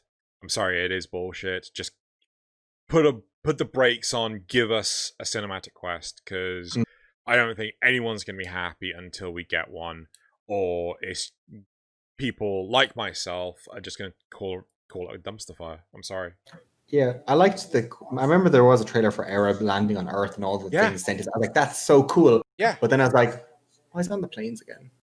No, I mean, like, there's nothing wrong with the need to go back to the planes. Like, well, let's go back to the sacred burial ground. Like, okay, yeah, maybe we have parts of Warframes or whatever. But it's like, if Gara can do it again, Gara will do it again. Like, yeah. But the whole bloody tower hasn't been explained, and to be honest, I want them to go back to the planes, because at least now we'll have our third open environment thing, and it's like, right, can we now go back to the planes and use it as a platform to develop content, which is what we're always meant to do. And I know people like Xeno here, the reason why it died, because he's like, oh, ghouls, I have to go to the planes again. Go, give up on this content, please, DE. And they did, because people were whinging. Drew, I wonder, will the Entrati teach us more about the Unum though? Hey, I didn't complain about Orvalis. I still want the third Old Mother. I thought Executioner was freaking amazing. 40 ball golly. Yeah. Right, moving on. I'm sure I'm probably missing something, since I'm not a Warframe lore buff. But ever since the Sentience arrived, in the context of game updates, I've struggled to really understand what we're supposed to be aiming for anymore. No. Yes. Summarize the Tenno's goal in 2 sentences. Kill. Connor. Oh. Summarize the Tenno's goal. Yeah. What is the Tenno's goal in 2 sentences? What are they doing? What are they trying to achieve? I think they're trying to achieve just to find out who they are and what their purpose is. That's literally, I think that's it. Like, why were we made this way? What can we do with what we've been given, no matter how traumatic it is for us? That's what I think their purpose is. They think that they're being good, but they, they're just, harbingers of doom, but they think they're doing the right thing. So, okay, Drew. Pretty much the same, but I also think that they're trying to instill positive change in what the Corpusants, the Grineer, are doing. Like, freaking, I'm Nathaniel. I'm amazing, and I'm also the heir to the Corpus Foundation. And then, you know, I'm also Grandpa, Lucas Schumann. yeah, I love Corpus it. Foundation leader turns up as like, you're shit. You know, it's like, I do feel that, but I do get the point of like the sentience, like, what's the motivation? I want to know how the freaking hell Hunhow even got to the Origin system. Did he come through the void? He was flying through and he's like, Uranus, oh, water. I'm going to go for a dip. And then. And fell asleep in the bath? Yeah. You know? That's it. So Head sad when that submerged. happens. Yeah. But I wonder, did the Tenno feel somewhat personally responsible that because they slept for centuries, they woke up in the system the way it is, and their job is maybe just like, we have to clean this up because we in effect did cause it because we killed the Arkan and then we went away, and then this allowed the two factions at the time to rise up and take advantage of things that they feel like they're personally responsible for it. I think that's also probably a bit more realistic than who are we and where are we and what are we? But the thing is, they don't remember. If they remembered, like, let's say, the colonists or the Orokin underclass who suffered because of what they did, and if they knew about them. The thing is, we don't know anything about the past. How do we not know that it's actually good that we killed them and the Grineer and Corpus are doing so well? They're interstellar species now. That's good. Why? Because if I was to list our motivation in 2 sentences, it is 1, shoot anything that shoots back. 2, steal everybody's stuff. That is our motivation. That is it. That is all we do. That is our entire operator mandate. Mandates. Yes, we just do that. Just kill anything that attacks you back. Steal their stuff. Actually, that is all we do. I we don't do anything else. Kondroks don't attack us, so it's kill anything that moves. Kondroks are stuff, Drew. Oh, so Right. getting stuff. If it doesn't shoot back, it counts as stuff. Steal it. My God. That's a really weird Venn diagram of like just one. Right. Next. You're overthinking this. You're fighting for loot. See, even the comments are agreeing with me now. The Sentients are still fighting the old war. They have a very slow travel, so they're still trying to push back in. We're not sure how long the Orokin fell, but it's relatively near enough that there are a handful of people with non-augmented lifespans, i.e. not frozen in time, put in stasis, transferred to bodies, turned into a Cephalon, incorporated into infestation, etc., who were around during the Ironic Era, such as Barrow, or are first-generation descendants of people who were living during the Orokin Era, such as Neff. No, I'm sorry. No. Neff has an expanded lifespan. Yeah, we don't know how old anything or anyone is. Yeah. I'm sorry. I'd love to believe that. One of the only people we do know in age, isn't it? Darvo. Do we have an age for Darvo? Yes. One of them is several hundred years old or something. And it is like, that is mentioned years ago in one of the quests. Yeah. Was it that? But even so, we still don't know how old he is compared to the old war. or the old war. But that we know that lifespans are long is the key. Orkin, we know the Orkin, they live long, but they live through the Kuva into the next body as well. Yeah. So we don't know what's affect that either. And we don't know how long they can live in a body as well. I mean, they could live 1,000 years and then take 1,000 years. Then. Actually, I feel that the whole Kuva transfer thing, that was coined by the Orokin that was effectively shunned out of Orokin society, the queens of the Grineer. Maybe. But I feel like Ballas and the others, like their bodies were like super duper like immortal and stuff like that. I mean, they're also blue and the weird long arms. So I would tell you, like, if they went to a normal person, would they also turn blue? Like, it feels like those bodies are like super artificial. Like they are the I mean, as Steve put it, they believe that they're perfection things. One thing that I always found really interesting was, is Ballas who he claims to be? Because I mean, I certainly do not consider this weird one-sided long super arm thing perfection. I mean, that's obviously a personal opinion. Then seeing Mother, haters gonna hate. Shut up. But seeing Mother also have the long arm, but she's also massive. Like, she is so big. No, but I feel that's the infestation. Like, I feel the infestation has had an impact on that. Would it really make you grow bigger? Potentially, yeah. We don't know what the infestation is going to do. I mean, She's like, not the only she's one. also a There's fucking all the- flower. All the Entrati are like that. How do we know all the Entrati are like that? Because they went past like the merchant, you know, the one. We went through past pods, didn't we? More Yeah, pods. and they're like, we're not going to talk to them just yet. Oh, okay. But even so, like, even if maybe just that family is just massive. You know what I mean? Maybe they were the first family. Maybe, who knows? That's what I said. But Loz is like, he refuses to acknowledge it. I'm joking. Just keep going. I would kill for blue skin anyway. So yeah. Really? I was hoping for an infestation makes your dick bigger joke, but oh well. We never really Well, got there you go. You got it now. There we go. You're like, whoa, it makes you that big. I think you went to, and I was just like, Anyway. Okay. Moving on. Oh, sorry. I did find Darvo's age. Darvo, according to in-game dialogue from Ties That Bind, 900. Darvo is almost 105 years old. Despite that, he is treated much like a teenager by his father, Frodbeck, suggesting that Corpus can live for hundreds of years. Yep. So, we really don't know how old Math is. I mean, he looks like he's 40 or 50. So yeah. Scientists hate him. Find out why here. The newest cutscene shows Era betraying the Lotus. At least it seems that way, because the Lotus understands that there's nothing left to do because the Orokin are basically dead, and they have the Lotus back, and they have Ballas in jail. But if you noticed, Era restrained Lotus and technically freed Ballas by dropping his restraint, and they both stand there watching the Lotus suffer whatever was happening to her. Basically, there is another initiative probably set by the Orokin or Ballas, and it's kicking off. Or the Sentients have similar objectives with Ballas, whatever it is. All right. Kill the Tenno. Bring back Doritos. Oh man, I wish I had Doritos right now.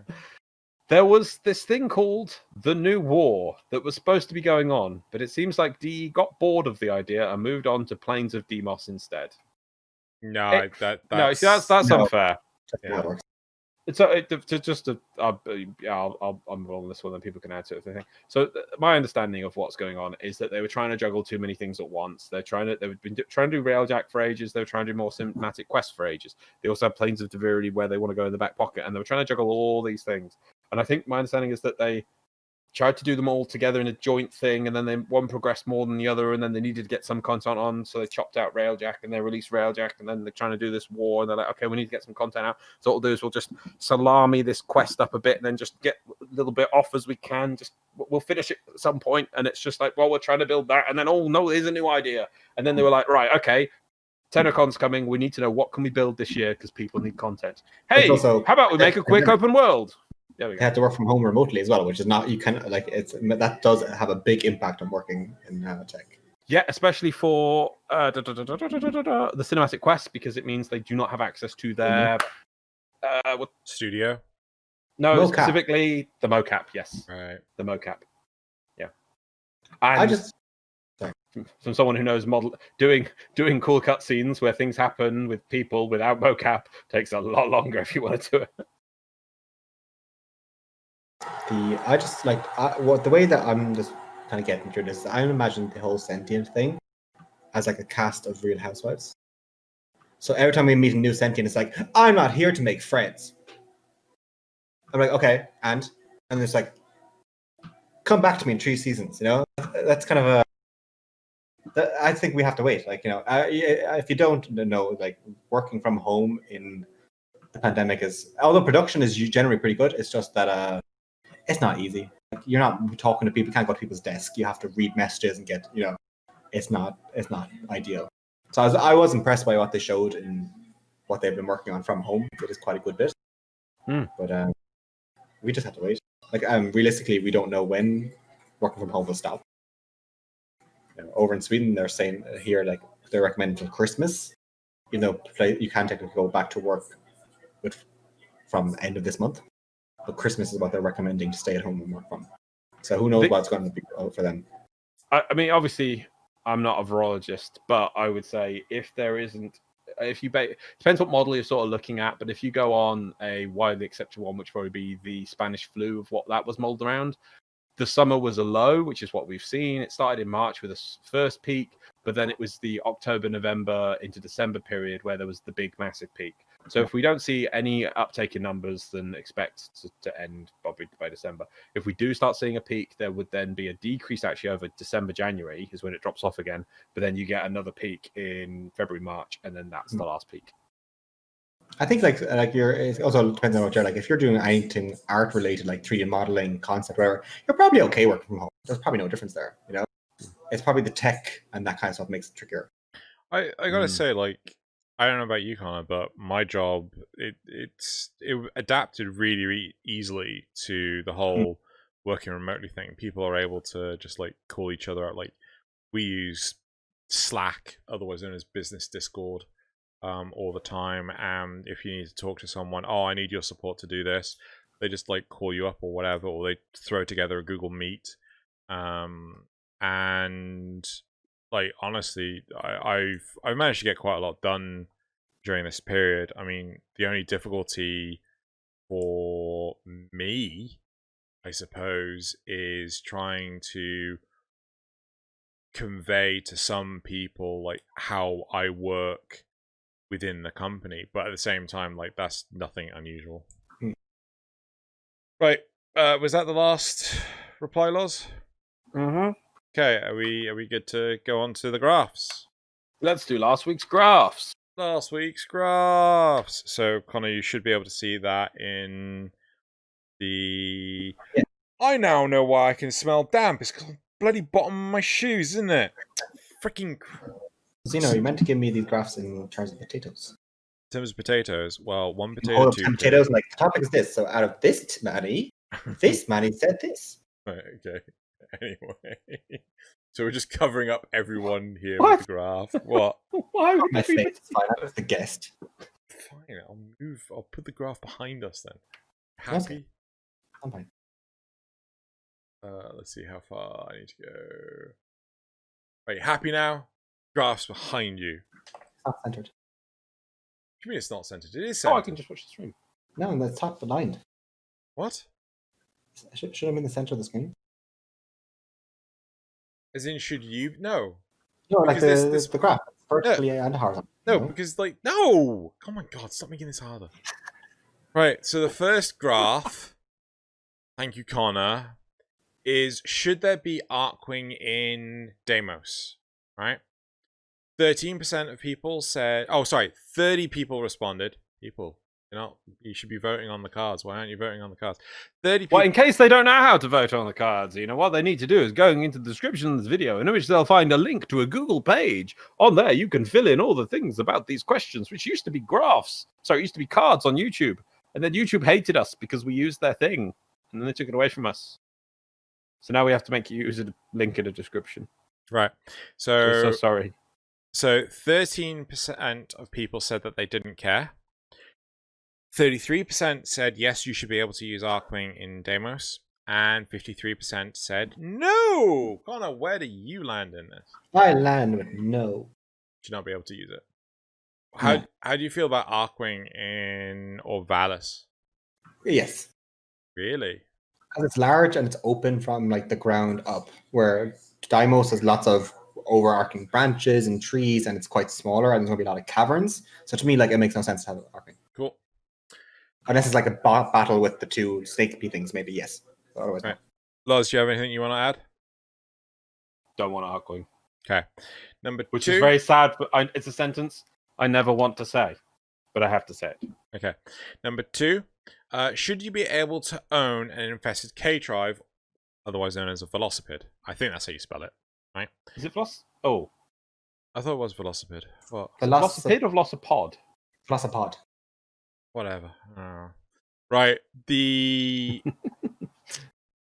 Right, so 30 people responded. 27% said that they didn't care. 30% said yes. And 43% said no.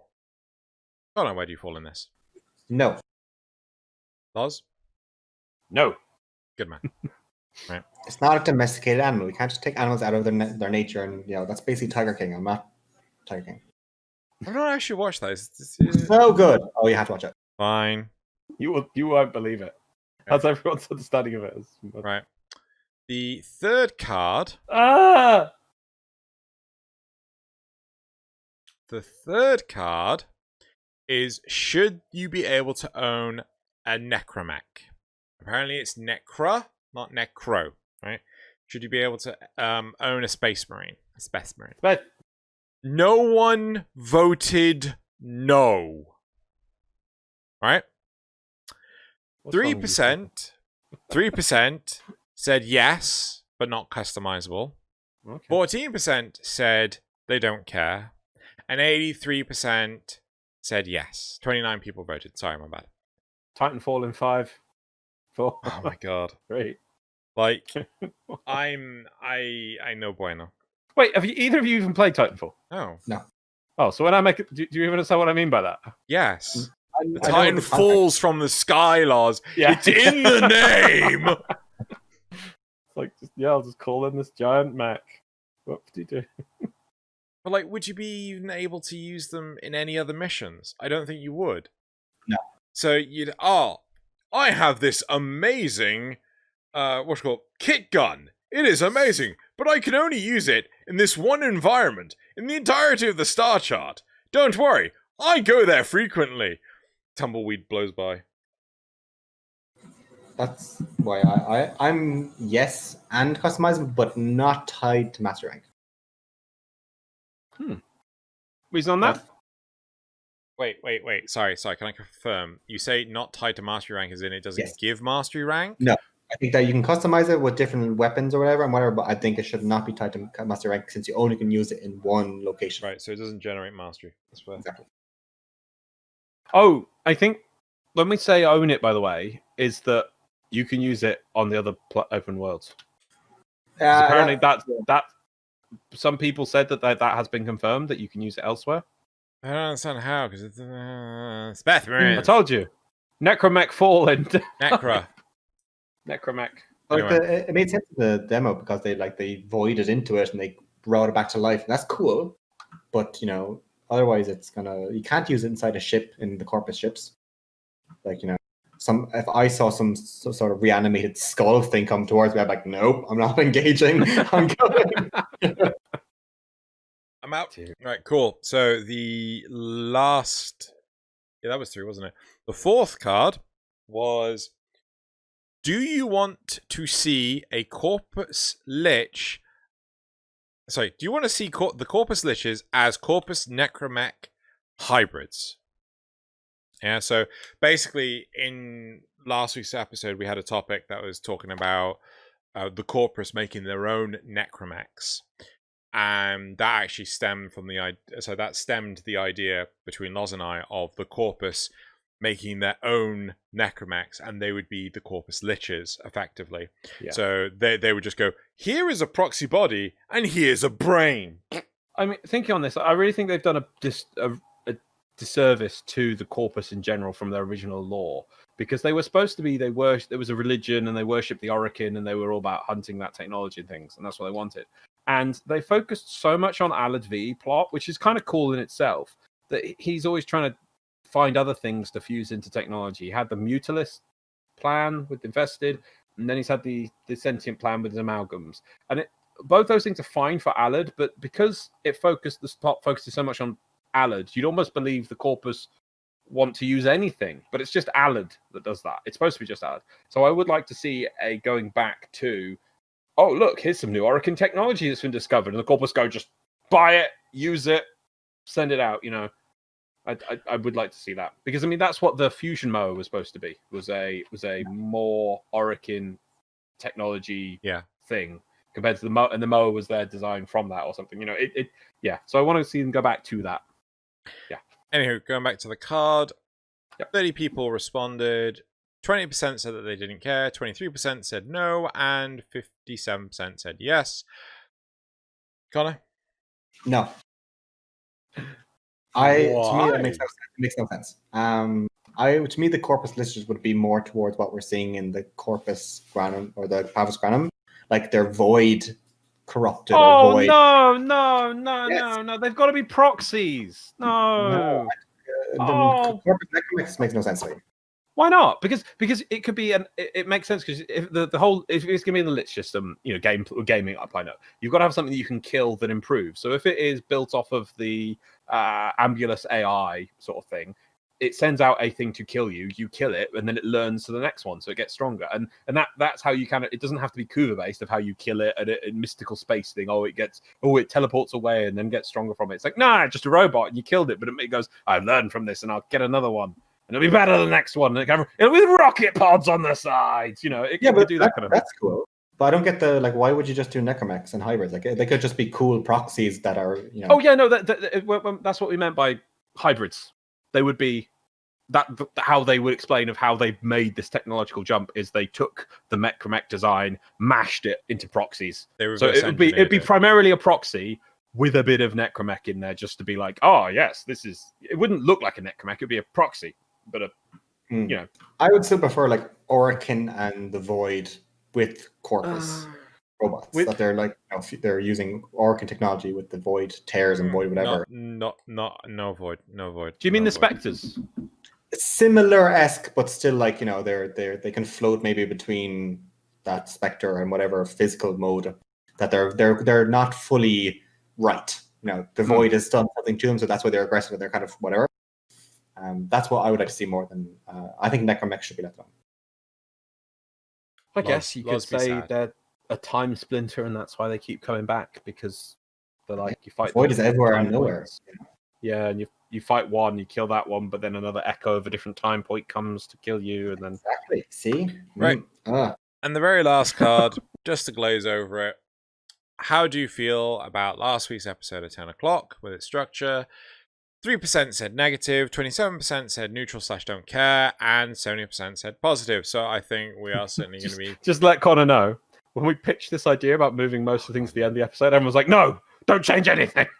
It was the inversion of Scrap. Like, don't you dare touch a thing. We're like, okay, we're going to give it a go. How do you guys think? Brilliant. Leave it.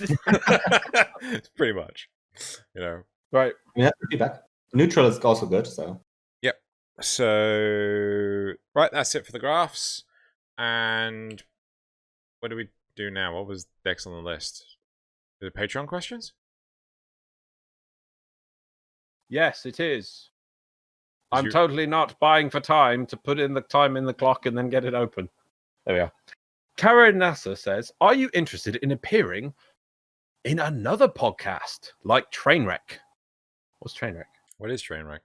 I don't know. Yeah. To discuss DE and Warframe with people that have a more critical opinion of them, since you have had direct contact with DE staff and know more about them than the average player. What's Trainwreck? I don't know what Trainwreck is, but... does Rahatalis do a podcast? Oh, is that his... Oh, yeah. Oh. I think I know. How could we forget the Warframe train? Is that... let me just check. Yes, that is called Trainwreck. Yes, that is. I am totally down for being on other people's podcasts, but it depends on the people that are there. If they're not willing to listen to other people's opinions, if they're not willing to... I don't want to say listen to reason. I want to say respect other people's opinions. If they just want to shit on other people's hard work, that is an instance where I'm not interested. But I've been on Cephalon Squared. I do the Framecast. I'm looking to do another podcast with Joey in September. Loz. It's a mug. Yeah, it's a mug. Yeah, it's a mug. Loz. Good job. They didn't have Good job, hats. Loz. No hats. Everyone should have hats. But what did you put me big? What? No. What? Anyway, so I wondered if you had buttons to make me. Could you do that? Do you have a button that makes each camera the main feed, the whole feed? I could do that if you want. I have an That would be cool, because then I could hold up the mug, and then I'd be the whole screen holding up this amazing mug. It's an amazing mug. Look at this mug. Anyway, so I'm interested in being on another podcast, but it depends on the attitude of the podcast. That's the important thing. Critique, not be critical of. Constructive criticism is one thing. Being a dick is another. Yeah, and I think that's some people think like, oh, I don't get the argument usually like, oh, but I really like them and whatever, so I want to be as hard as possible. It's like, why? Yeah. Like, that makes no sense. Like, oh, I really like them and I want things, so I want to push to them, be asses to them, so they make the thing better. I'm like, that's not how. That is literally like an abusive relationship. Yeah. Sorry, little side tangent. I actually know someone who was doing a what you call master's degree by research. They were working really hard at it, and they were being told constantly, "Yeah, you're doing well, you're doing well, you're doing well." And then they submitted their was it their half-year report or something like that, and they got like below pass in terms of a score, and she was really confused. She went in front of a board, and like a progress board. I was witness, and her professor turned around and said, like, "Oh yeah, no, I was telling you that you were doing well, so you had positive reinforcement to do better." Like, that doesn't work. In my master's, they told me that if you continue with this thesis, you're not going to get your degree. It's like, so yeah. I was like, well, yeah, I'm still doing it, and they loved it. So, but that's the point though. Is like if they tell you something negative, you're going to try to do better. But if they're telling you you're doing fine, you're not going to change. Well, I didn't change it. I had everything prepared, and they're just like, "This is not valid. This is not the right thing. This is not the right whatever." And I was like, "Yes, it is. I have the research. I have some. I know this is relevant." And she's like, "No, if you continue this, you're not going to get things into whatever." And then, my final thing, which I did not change from the plan, did not change anything else, did not deviate. And then at the end, she's like, "Oh, this is really good." It's like, who the fuck are you? Why did you say? I was like, "Oh, I'm not going to get a master's. Oh, great, that's fine. I spent a year doing this. That's fine." No? But no, she was actually generally wasn't like trying to give me consultancy to make me better. She literally just was shit at my project, and then suddenly, because there was a panel of other people watching and they liked it, she's like, "It's really good. Well done." I'm like, "I hate you." Dead to me, Yeah. Yes, I know that side of things. Anyway, Joshua Minnick, we get to name Audrey 3. We get to name our helmet. What are you naming yours besides Audrey 3? Since the name will surely become creatively bankrupt as soon as possible. No, everyone's going to call it Seymour because no one understands Audrey 2 was the name of the plant. It's Feed Me Seymour, right? That's the reference. So no, Audrey 3 is not going to be bankrupt.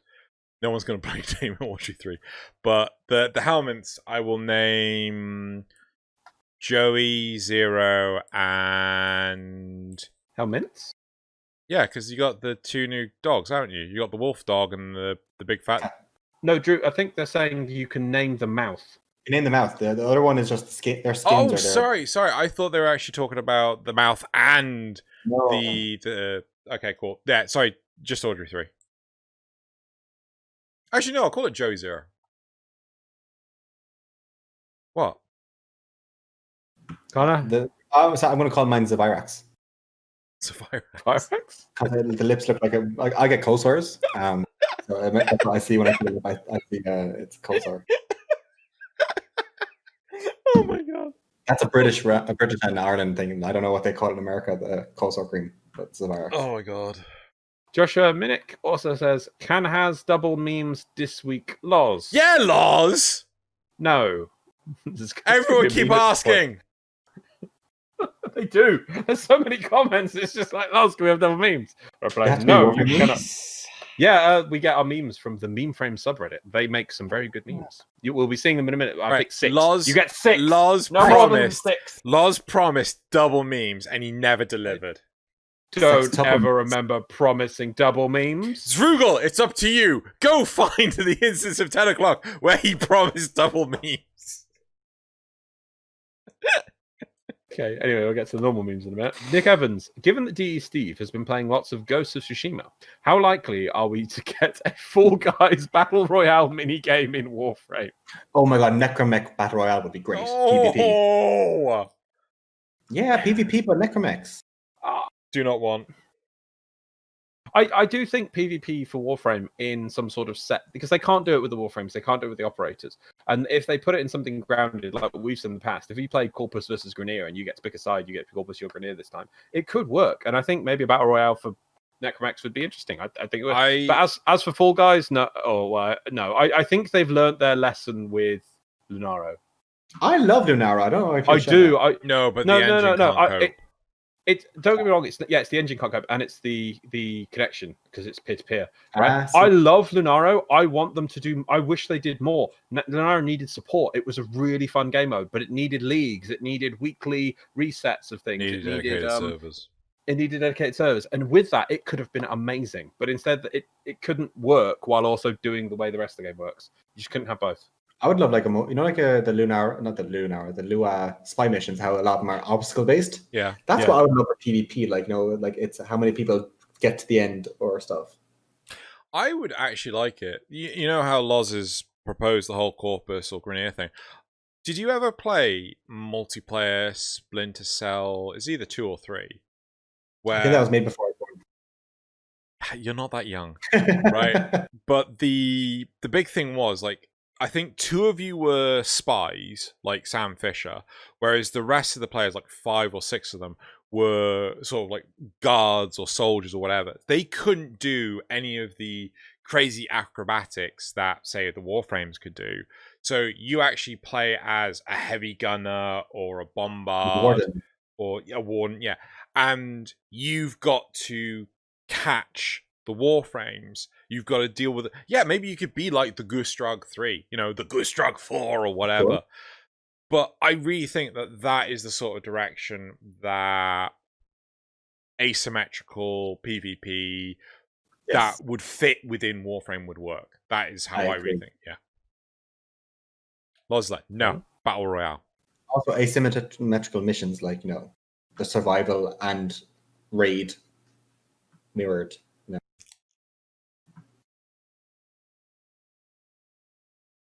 I think Loz is confused. Like we're always told, like, oh, whatever's raiding the ship, do whatever. So while the 5 minutes are running, and then you have 5 minutes to raid the ship to get out. Oh, got you. That's what I'm thinking of more of that. Kind of stuff, That'd be kind of cool. Squad Link, that. Squad Link.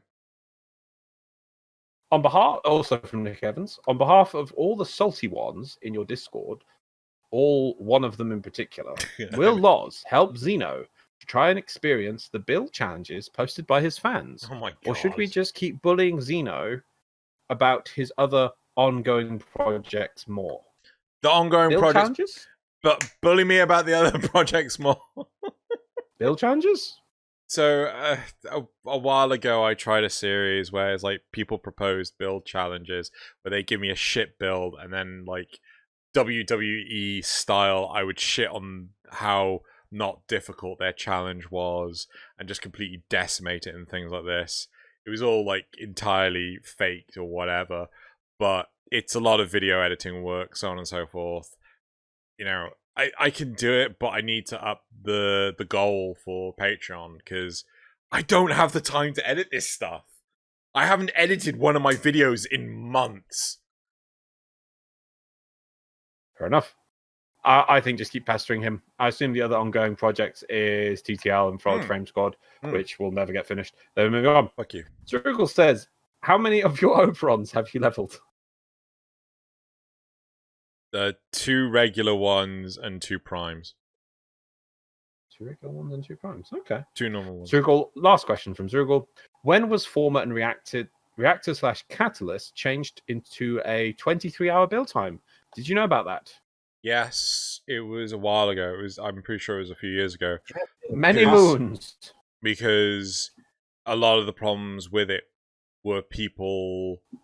There was no way to keep the cycle going properly, so they reduced it from 24 hours to 23. So that way people could log in at the same time each day and, be able to start it up again and not lose time.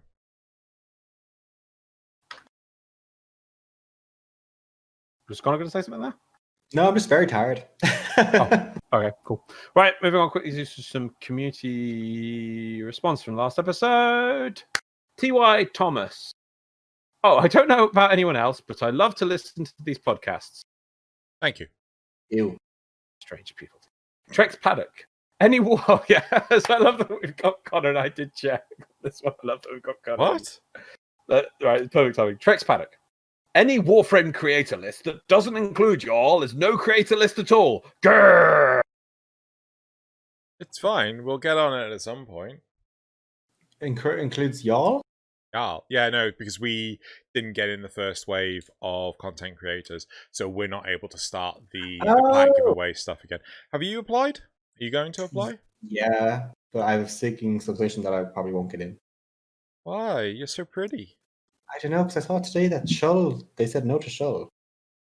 Oh, okay. Did they? He hasn't been actively doing it in the Switch, too often. I'm like, oh my god, I made a video 2 weeks ago, but I haven't made a video before that, like 4 weeks. So like, ah! I thought the whole point of this was to not be strict on people having to do videos every week or whatever. I think it depends on like how active. Maybe as Twitch is slightly different, but like activity wise, I don't know. But maybe just I'm cautiously optimistic, but we'll see. Yeah, I have my microphone now. My microphone was broke since I moved, so I had a month and a half with no proper mic. So now I have my Blue Yeti. Also from Trex Paddock, regarding focus, it would be nice if focus was just a raw resource and you could spend it in any school. That way the effort and expense of a top-level lens is not just wasted when you're done with that school. I don't like the lens system at all. I agree. But if it was just lens, yeah, not lens, just here is a lens. No. I agree with what is said here. I do not like the lens system as it currently is. So if it was just lens without any school attachment to it, I'd be totally fine with it. I don't know. I think the score attachment, like depending on how much of the abilities you have upgraded in the actual tree, the more you have, then the multipliers unlocked, I think is a nice reward. One thing we proposed, I think last week, that for the user experience, the lens should be on primary weapon, not a specific weapon. So, because like I don't use like a syndicate medallion or syndicate thing. Yeah, it's more like it's for you as a person. Yeah, makes sense. Okay, last week, Xeno, do you remember there was in the community? Hold on, go back. Yeah, you're asking me, do I remember last week? Yes, I'm checking. I know. Well, no, we normally don't remember last week. Is this the Valdemoth? I forgot to change the Bitly link. No. Okay. You complained that your spine couldn't do this, and I will put a quick hang on in the thing for Connor. Pretty sure my spine still can't do that. And paste. There we go. That I had to check the timestamp. Thank you for putting timestamps. By the way, everyone's lots of timestamps. Is this the I can click it and catch up. Yeah. There we go. So there's the artwork from last week. My spine cannot do that. And so from Yokai1235, Xeno, do stretching exercises every day, and in 1 year you can do that. Yeah. Every single time I do any form of exercise, I cripple my back for a week. I need to see a doctor. Okay. Peter, which is P-E-T-R, and I've been saying Peter, so has told me, and you've been added to the list, that Peter is Peter in English, and Stev7, just read it as Steve or Peter, it's okay, don't match with Percy, right? You've been added to the list, you're now Peter. I remember this. There will be pains, as in this sense, Xeno is right. Oh, right, okay. Whoa. I'm just prepping you. There was quite a lot about the bloody velocipod things on. Xeno doesn't like the fact, just Connor, that it's basically they've copy pasted the K-drive movement system on it, so it can do all the actions of a K-drive. And he doesn't really like that because it's got wings or whatever. So there's lots of people. It doesn't look natural. So there was one grid one which was there will be pain. It's a little bit long, but I'll read it out to you guys. In this sense, Xeno is right. I can't actually see him, but I assume he's smiling. The infestation is incredibly hostile and dangerous. It's a hive mind, or at least incredibly coordinated intelligence, which suggests the velocipods have some level of animal intelligence and are not just organic skateboard machines. There's also a lack of mechanical pull / motivation to use it, yet another quirky but ultimately inefficient and likely awkward transportation method, alternative Arcwing. It's hard to believe, and we don't a good reason to want to believe it. Okay. Here's the thing. It is, however, if it is going to be a game, ideally, I'd like it to replace Arcwing as a less awkward K-drive with a limited maximum height and lift time. It could fly maybe up to 15 meters above terrain and lift for a maximum of 3 seconds, which could be spaced out in bursts. And they also said that it'd have like a health bar, and eventually it would just get annoyed and leave you. So you can't fly with Arcwing, but you can get on that thing and it can sort of hover. And I kind of like that. I like that a lot. Maybe it just like being stood on, you know? So was this Stavev? That was There Will Be Pain. Oh, okay. My apologies. There will be pain. I like the idea. It wasn't because you started with Xeno is right. Zoogle points out, last few ones, the Zerg generals you were thinking of from Brood War were called Cerebrates. Cerebrates? That does sound familiar. Yeah. Thank you, Zoogle. What if Necromex used the whole Arcwing systems, mods and all? They'd already used the weapons. It could work. They'd be arch legs. Not really. I kind of like this idea because if we are gonna have Necromex, making them use all the Arcwing mods would be a good idea. Giving them their own mods and things was one of the things that ruined Arcwing, because you were dumped in Arcwing and it's like, well, I've got no mods. It's awful. And you have to play through the first few missions of like trying to get some mods, trying to make it stronger. It was a terrible idea to start. We should have had a little tutorial that went, here's a set of mods to start you off with. Your Arcwing doesn't suck. Would have been brilliant. So if you just copy paste those onto the Necromex, it kind of joins them in as a vehicle-esque system. Like we've got companions, have companion-esque separate linked mods. I think that could be a good idea. And then can we change them to the railjack damage types? That'd be great. I agree with this. However, I am concerned about things like Hyperion thrusters, where effectively you could then just see a Necromech just like what's called freaking Sonic the Hedgehog legs, speed. Yeah.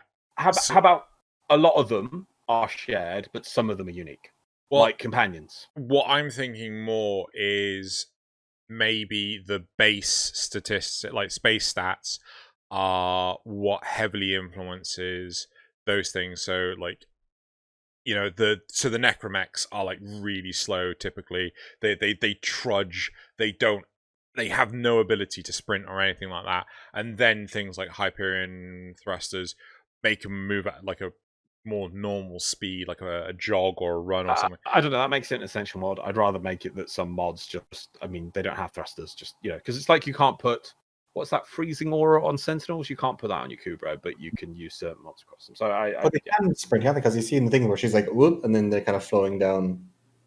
So they can't fly, but they can just like thrust up and then. Oh, okay, yeah, I guess we'll see. But I like the idea of reusing those mods. That's a really good use. Yes. Two last ones just to go. JJ24 for Xeno here. Just a note about the background footage. I found that using the Shedu on Steel Path works for Vehek works well. Built for standard crit and corrosive. It takes less aim, from my experience, making the fight more tolerable. Since you might be fighting Vehek with a lot with your friends, I'll link the build in your Discord. Appreciate it. Yeah, you do find Steel Path. You do the Earth a lot because you find another person's like, I haven't done Steel Path yet. Let's start Steel Path. Back to Earth. Okay, just gonna say this beforehand, right? I love the person that I did this for. They turned to me earlier in the week and asked, could we quickly do where Demos is gonna be, like the derelicts, before it turns into Demos. And I'm like, yeah, sure. Where are you? And they replied with, and again, I still love this person. You know, they're a great person. They turned around and said, where we were last time. I'm like, where is that? On Earth. Where on Earth? It's got many nodes. Where we were, you know, so it's, but. Do you have to do you can do Steel Path on there as well? Yes, you can. And it's joined to Mars now, so you can go from Earth, Mars, and then to the derelict. I don't know if there's a junction there, though. I assume there is. Yeah, don't think so. And the last one, just a good one from Joseph Grosbener. I'm going to get that one wrong, probably, or Grosbener. This marks the first episode of Tenno Clock I've watched in the first week of release, as well as at the end of my year-long journey of watching every video on both of your channels. I appreciate the work you two have done greatly, even if you are not always on top of the game, and hope that you'll continue to make things that you love for years to come. May there be no end to Tenno Clock. You've watched every video? Why would you do this to Xeno hasn't even watched every video. Of course I haven't. Yeah, I know. You've watched every... There's like 600 odd videos on the main channel. It was like 8 on mine, if you actually means my channel, so that wouldn't take you very long. Oh, okay. But, oh, man. Or maybe he means both the Xenogalian and Tenno Clock channel. That's what I meant. Maybe. That's what Yeah. I thought it meant, but... Yeah. Okay, cool. Right. So that's it for the community responses, yeah? Yes, that is it for the community responses. Cool. Memes? Let me get it. I need to Write down the time. Justify where I've lost my... There it is. I need And to... now I'll pop the paste stream them out to another window. I'll paste them How's that to done? Connor. You wrote That'd be down the good. time. Wait, don't push that button. No, don't share my screen. Where's There you the go, Where's Connor. the stream gone?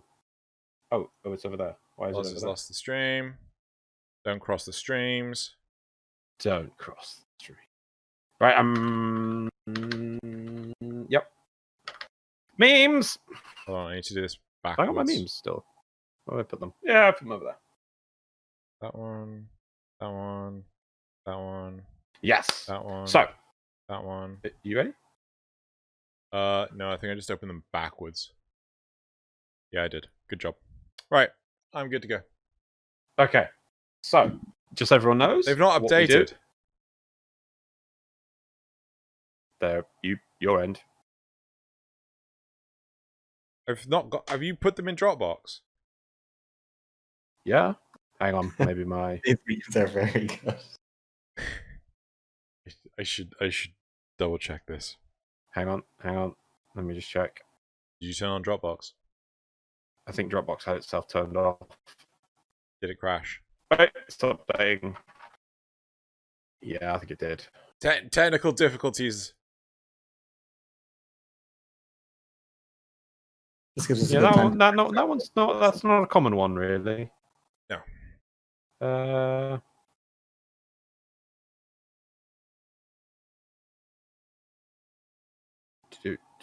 It's done the second. Come on.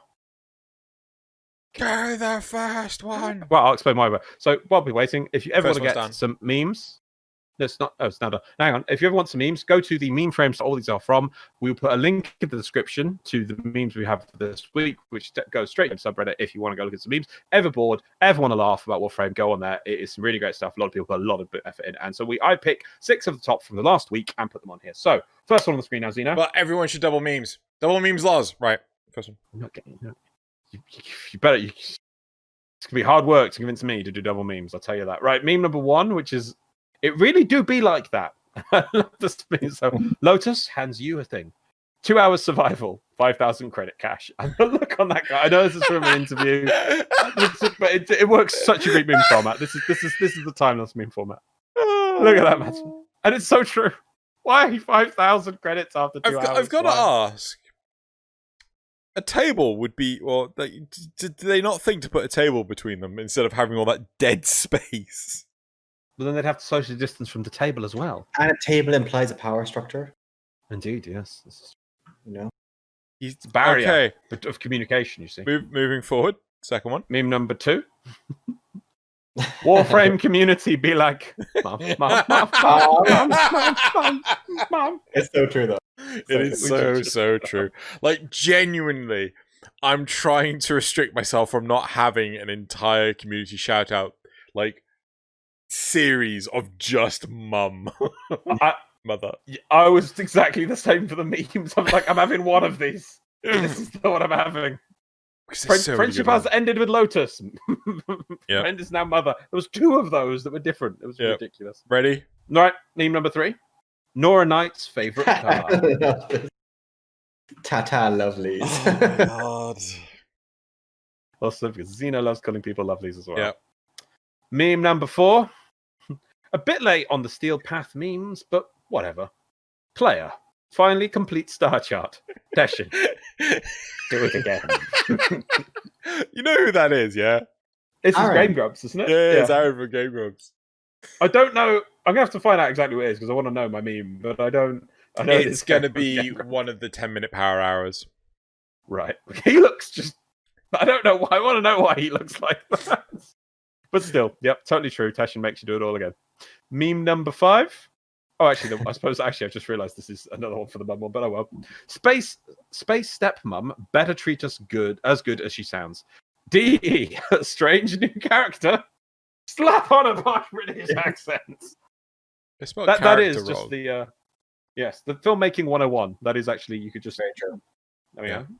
But not for Fortuna. They're like, this one's going to be Cockney.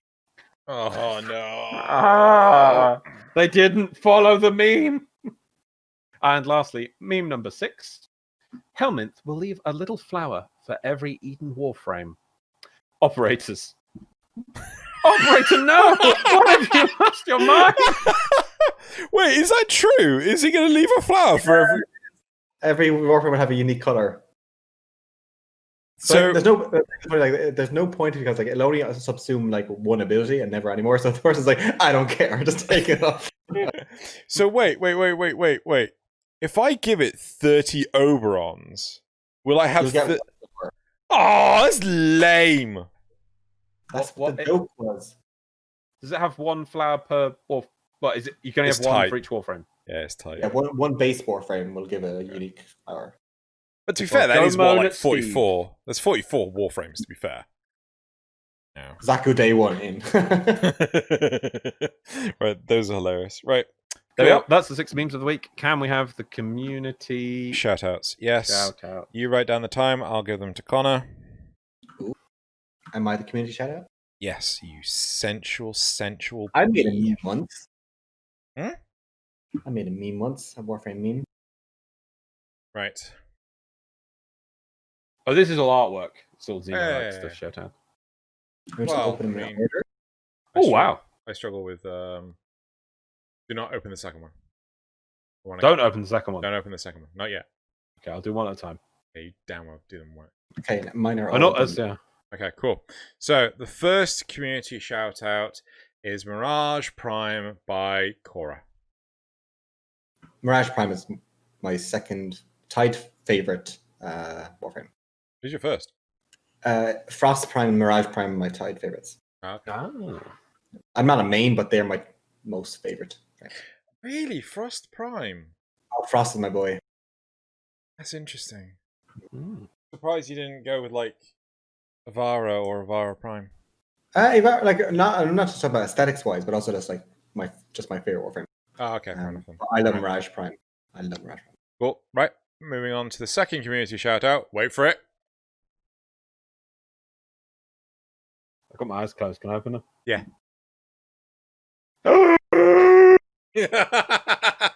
Right. Warframe Gunstar Heroes by Danny Flexner. It's very impressive. Now you get why doesn't he make a small app game, Warframe, make it tie in with some resource? You knows people be playing it. I don't know what his screen is. You know people would. You know people would love the hell. Hell, I'd be like, just pump money to refresh the energy. Just give me more game. Pixels. What was that, Connor? I still don't know what design is. I hear the word like this design. I'm like, what is that? Okay. Oh, what is Yeah, what is this? What? What is design? What is Warframe Zine? What's a Zine? Oh, Zine. Zine, okay. Zine. Yeah, like a magazine. Oh. Oh. Okay. Sorry. I was like, I thought you were saying design. I'm like, surely you know what design is. I thought Z-I-N-E, like zine. I was like, what is zine? Yeah, magazine. I'm not a boomer. I should know these things. So beautiful. Yeah. It is very nice, though. It's like Castlevania vibes. We'll move forward. Loz can linger on that one for a little bit. We're going to stay like this forever. Right. The third community shout out is Beat the Heat by Bumble.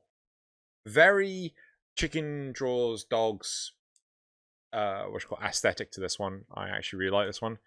And this was in the queue to be shouted out for a while. Oh, can you give me 1 second? I can recreate this. I am kind of concerned. You just imagine him like sliding along the table in that pose. Table in the background of his webcam. No? Yeah, no, sorry, I was saving the pixel art. Oh, okay, here we go. Oh, I think he's come back with ice cream.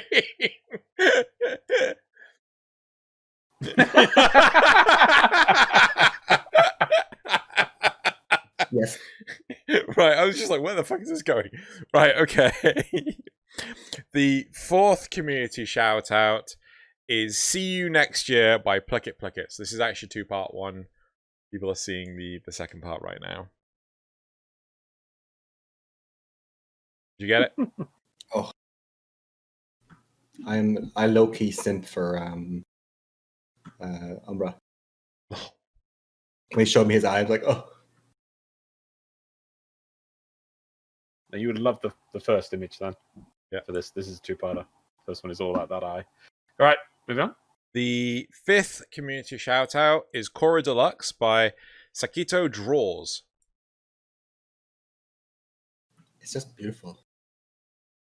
It has that, like, well, you know, when you look at it, and it's just like it has the fashion aspect, and like how can make something so twisted and kind of weird shape still very like feminine and beautiful. Very talented. Why is the art of this skin so much better than the model? I just don't like the model in game, but the artwork is amazing that anyone ever makes for it. I'll be honest.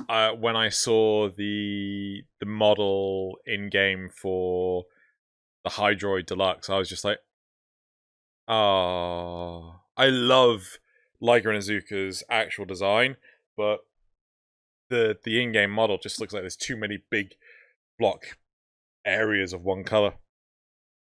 And then the last community shout out for this week is, as promised, A Mother by Chloe Nico.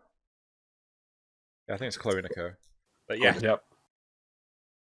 So, and she modeled it after me. So I will probably get a Mother community shout out each week.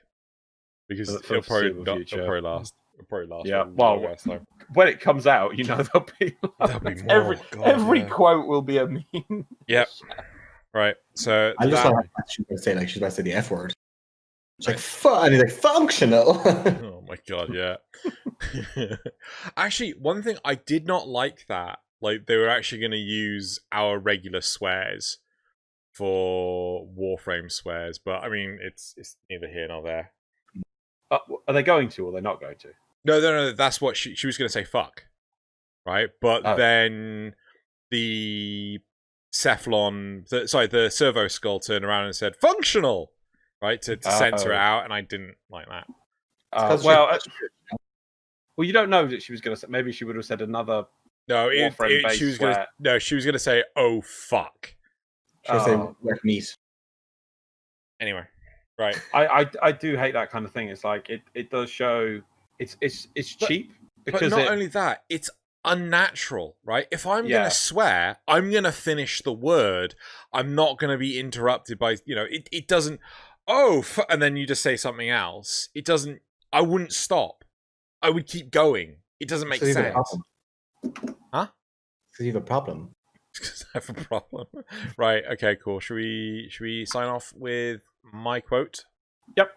Okay, so just for, again, your benefit, I have added in some proper nouns to make this work because we're just getting to a point where everything's too vague when it comes to a quote. Right. This was my life's work, Ballas. You know, they said training the Tenno was impossible, but we pulled it off. And they worked perfectly, without fail, day after day, year after year. So what do the people do with them? Turn them into soldiers. I should have changed people to Orican, I apologize. Are we saying who said it? We're saying what the original movie is. Is it Little Soldiers? Nope. Is it an old film or a new film? Nope. New. New film, so that means it was made after year 2000, Connor. Is it a sci-fi film? Yeah. Pacific Rim. Nope. That's a good day. Yeah. Do you want it again? No. Is it? Connor might want it again. No. So what's the time setting? Slightly ahead of modern day. Slightly ahead of modern day, but it's not futuristic science. It's sort of like slightly ahead of us today. Yeah, I'd still say it's kind of yeah.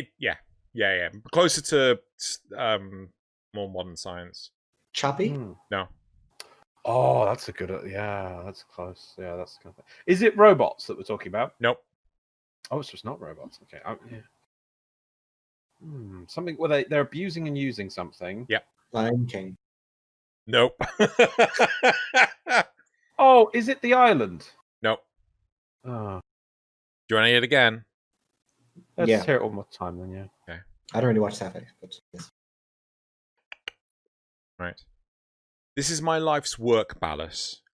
You know they said training the Tenno was impossible, but we pulled it off. And they worked perfectly, without fail, day after day, year after year. So what did the Orokin do with them? Turn them into soldiers. I can give you the original quote. It won't give it away. Okay, I'll have that then. Yeah? Yep. Okay. It's the original quote. This is my life's work, Max. You know they said it was impossible, but we pulled it off. And it worked perfectly, without fail, day after day, year after year. So what do the people do with it? Turn it into a gun. Turn into a Doesn't gun. help. Ask any questions you want. Or Is it Eraser? Eraser? Yeah, Oh, Eraser, the film. Yeah. No. Turn it into a gun. Recent movie set in the near future sci-fi. Sci-fi with The thing that is it's turning it into a weapon, right? It's not actually a weapon itself. It's something that's being abused into a weapon. Yeah. I can't. No. Bionicle. Huh? No. No, I didn't hear what you said. Bionicle. Bionicle? No. Right. Great. You give up? We need to do more Bionicle. You give up? Yeah, I give up. Cool. Right. It's Geostorm. I know that is, but okay. Geostorm? Yeah. So the premise is that basically the world is falling to pieces, so they build this satellite network to cover the planet to make sure that the weather and shit like this is not normal, because the weather just goes absolutely mental, and someone basically turns the satellite network into a weapon so that they can just like freeze entire cities or irradiate. You get the idea. That'd be handy. God, I've never seen this film or even heard of it, and it reminds me of like 2012 and the one. What was the one where they froze New York or something? Day After Tomorrow. No. Day After Tomorrow, and I'm like, did these people forget that? Did they like fall asleep for 5 years and went, oh yeah, let's release our own stupid disaster film? That's what's actually going on. I will say that even though the science is the mega bullshit, I do find this movie quite charming. Like, is it a good movie though? Yeah, I actually enjoyed it. It's like The Core, right? Loz hates. I'm pretty sure you hate The Core, Loz. I'm kind of like meh on The Core. I actually quite like The Core, but it's not like it's stuck up its own ass like fucking Sunshine. Oh yeah. Basically, these films are fun if the film knows it's got to have some fun and do stuff and not be like deadly serious about the seriousness about how our important plots is super serious about super serious. Because I like 2012 and I liked movies like San Andreas and that kind of stuff. Yeah, they're all right, but that it's like I just feel that I think we've had them now. Right. Anyway, so that's it cool. for this week. We're now doing the sign out thing. I hit the sign out button. See the sign out. There's people who give you money. Yep. And if you want to not give money on Patreon, do remember he's got other things now, because we don't know if Patreon's going to exist next month. ko-fi.com/Xenogallion. I have no pictures of Kofi Annan. What? Kofi Annan? He was the head of the UN. Don't you know anything? Oh, okay. God.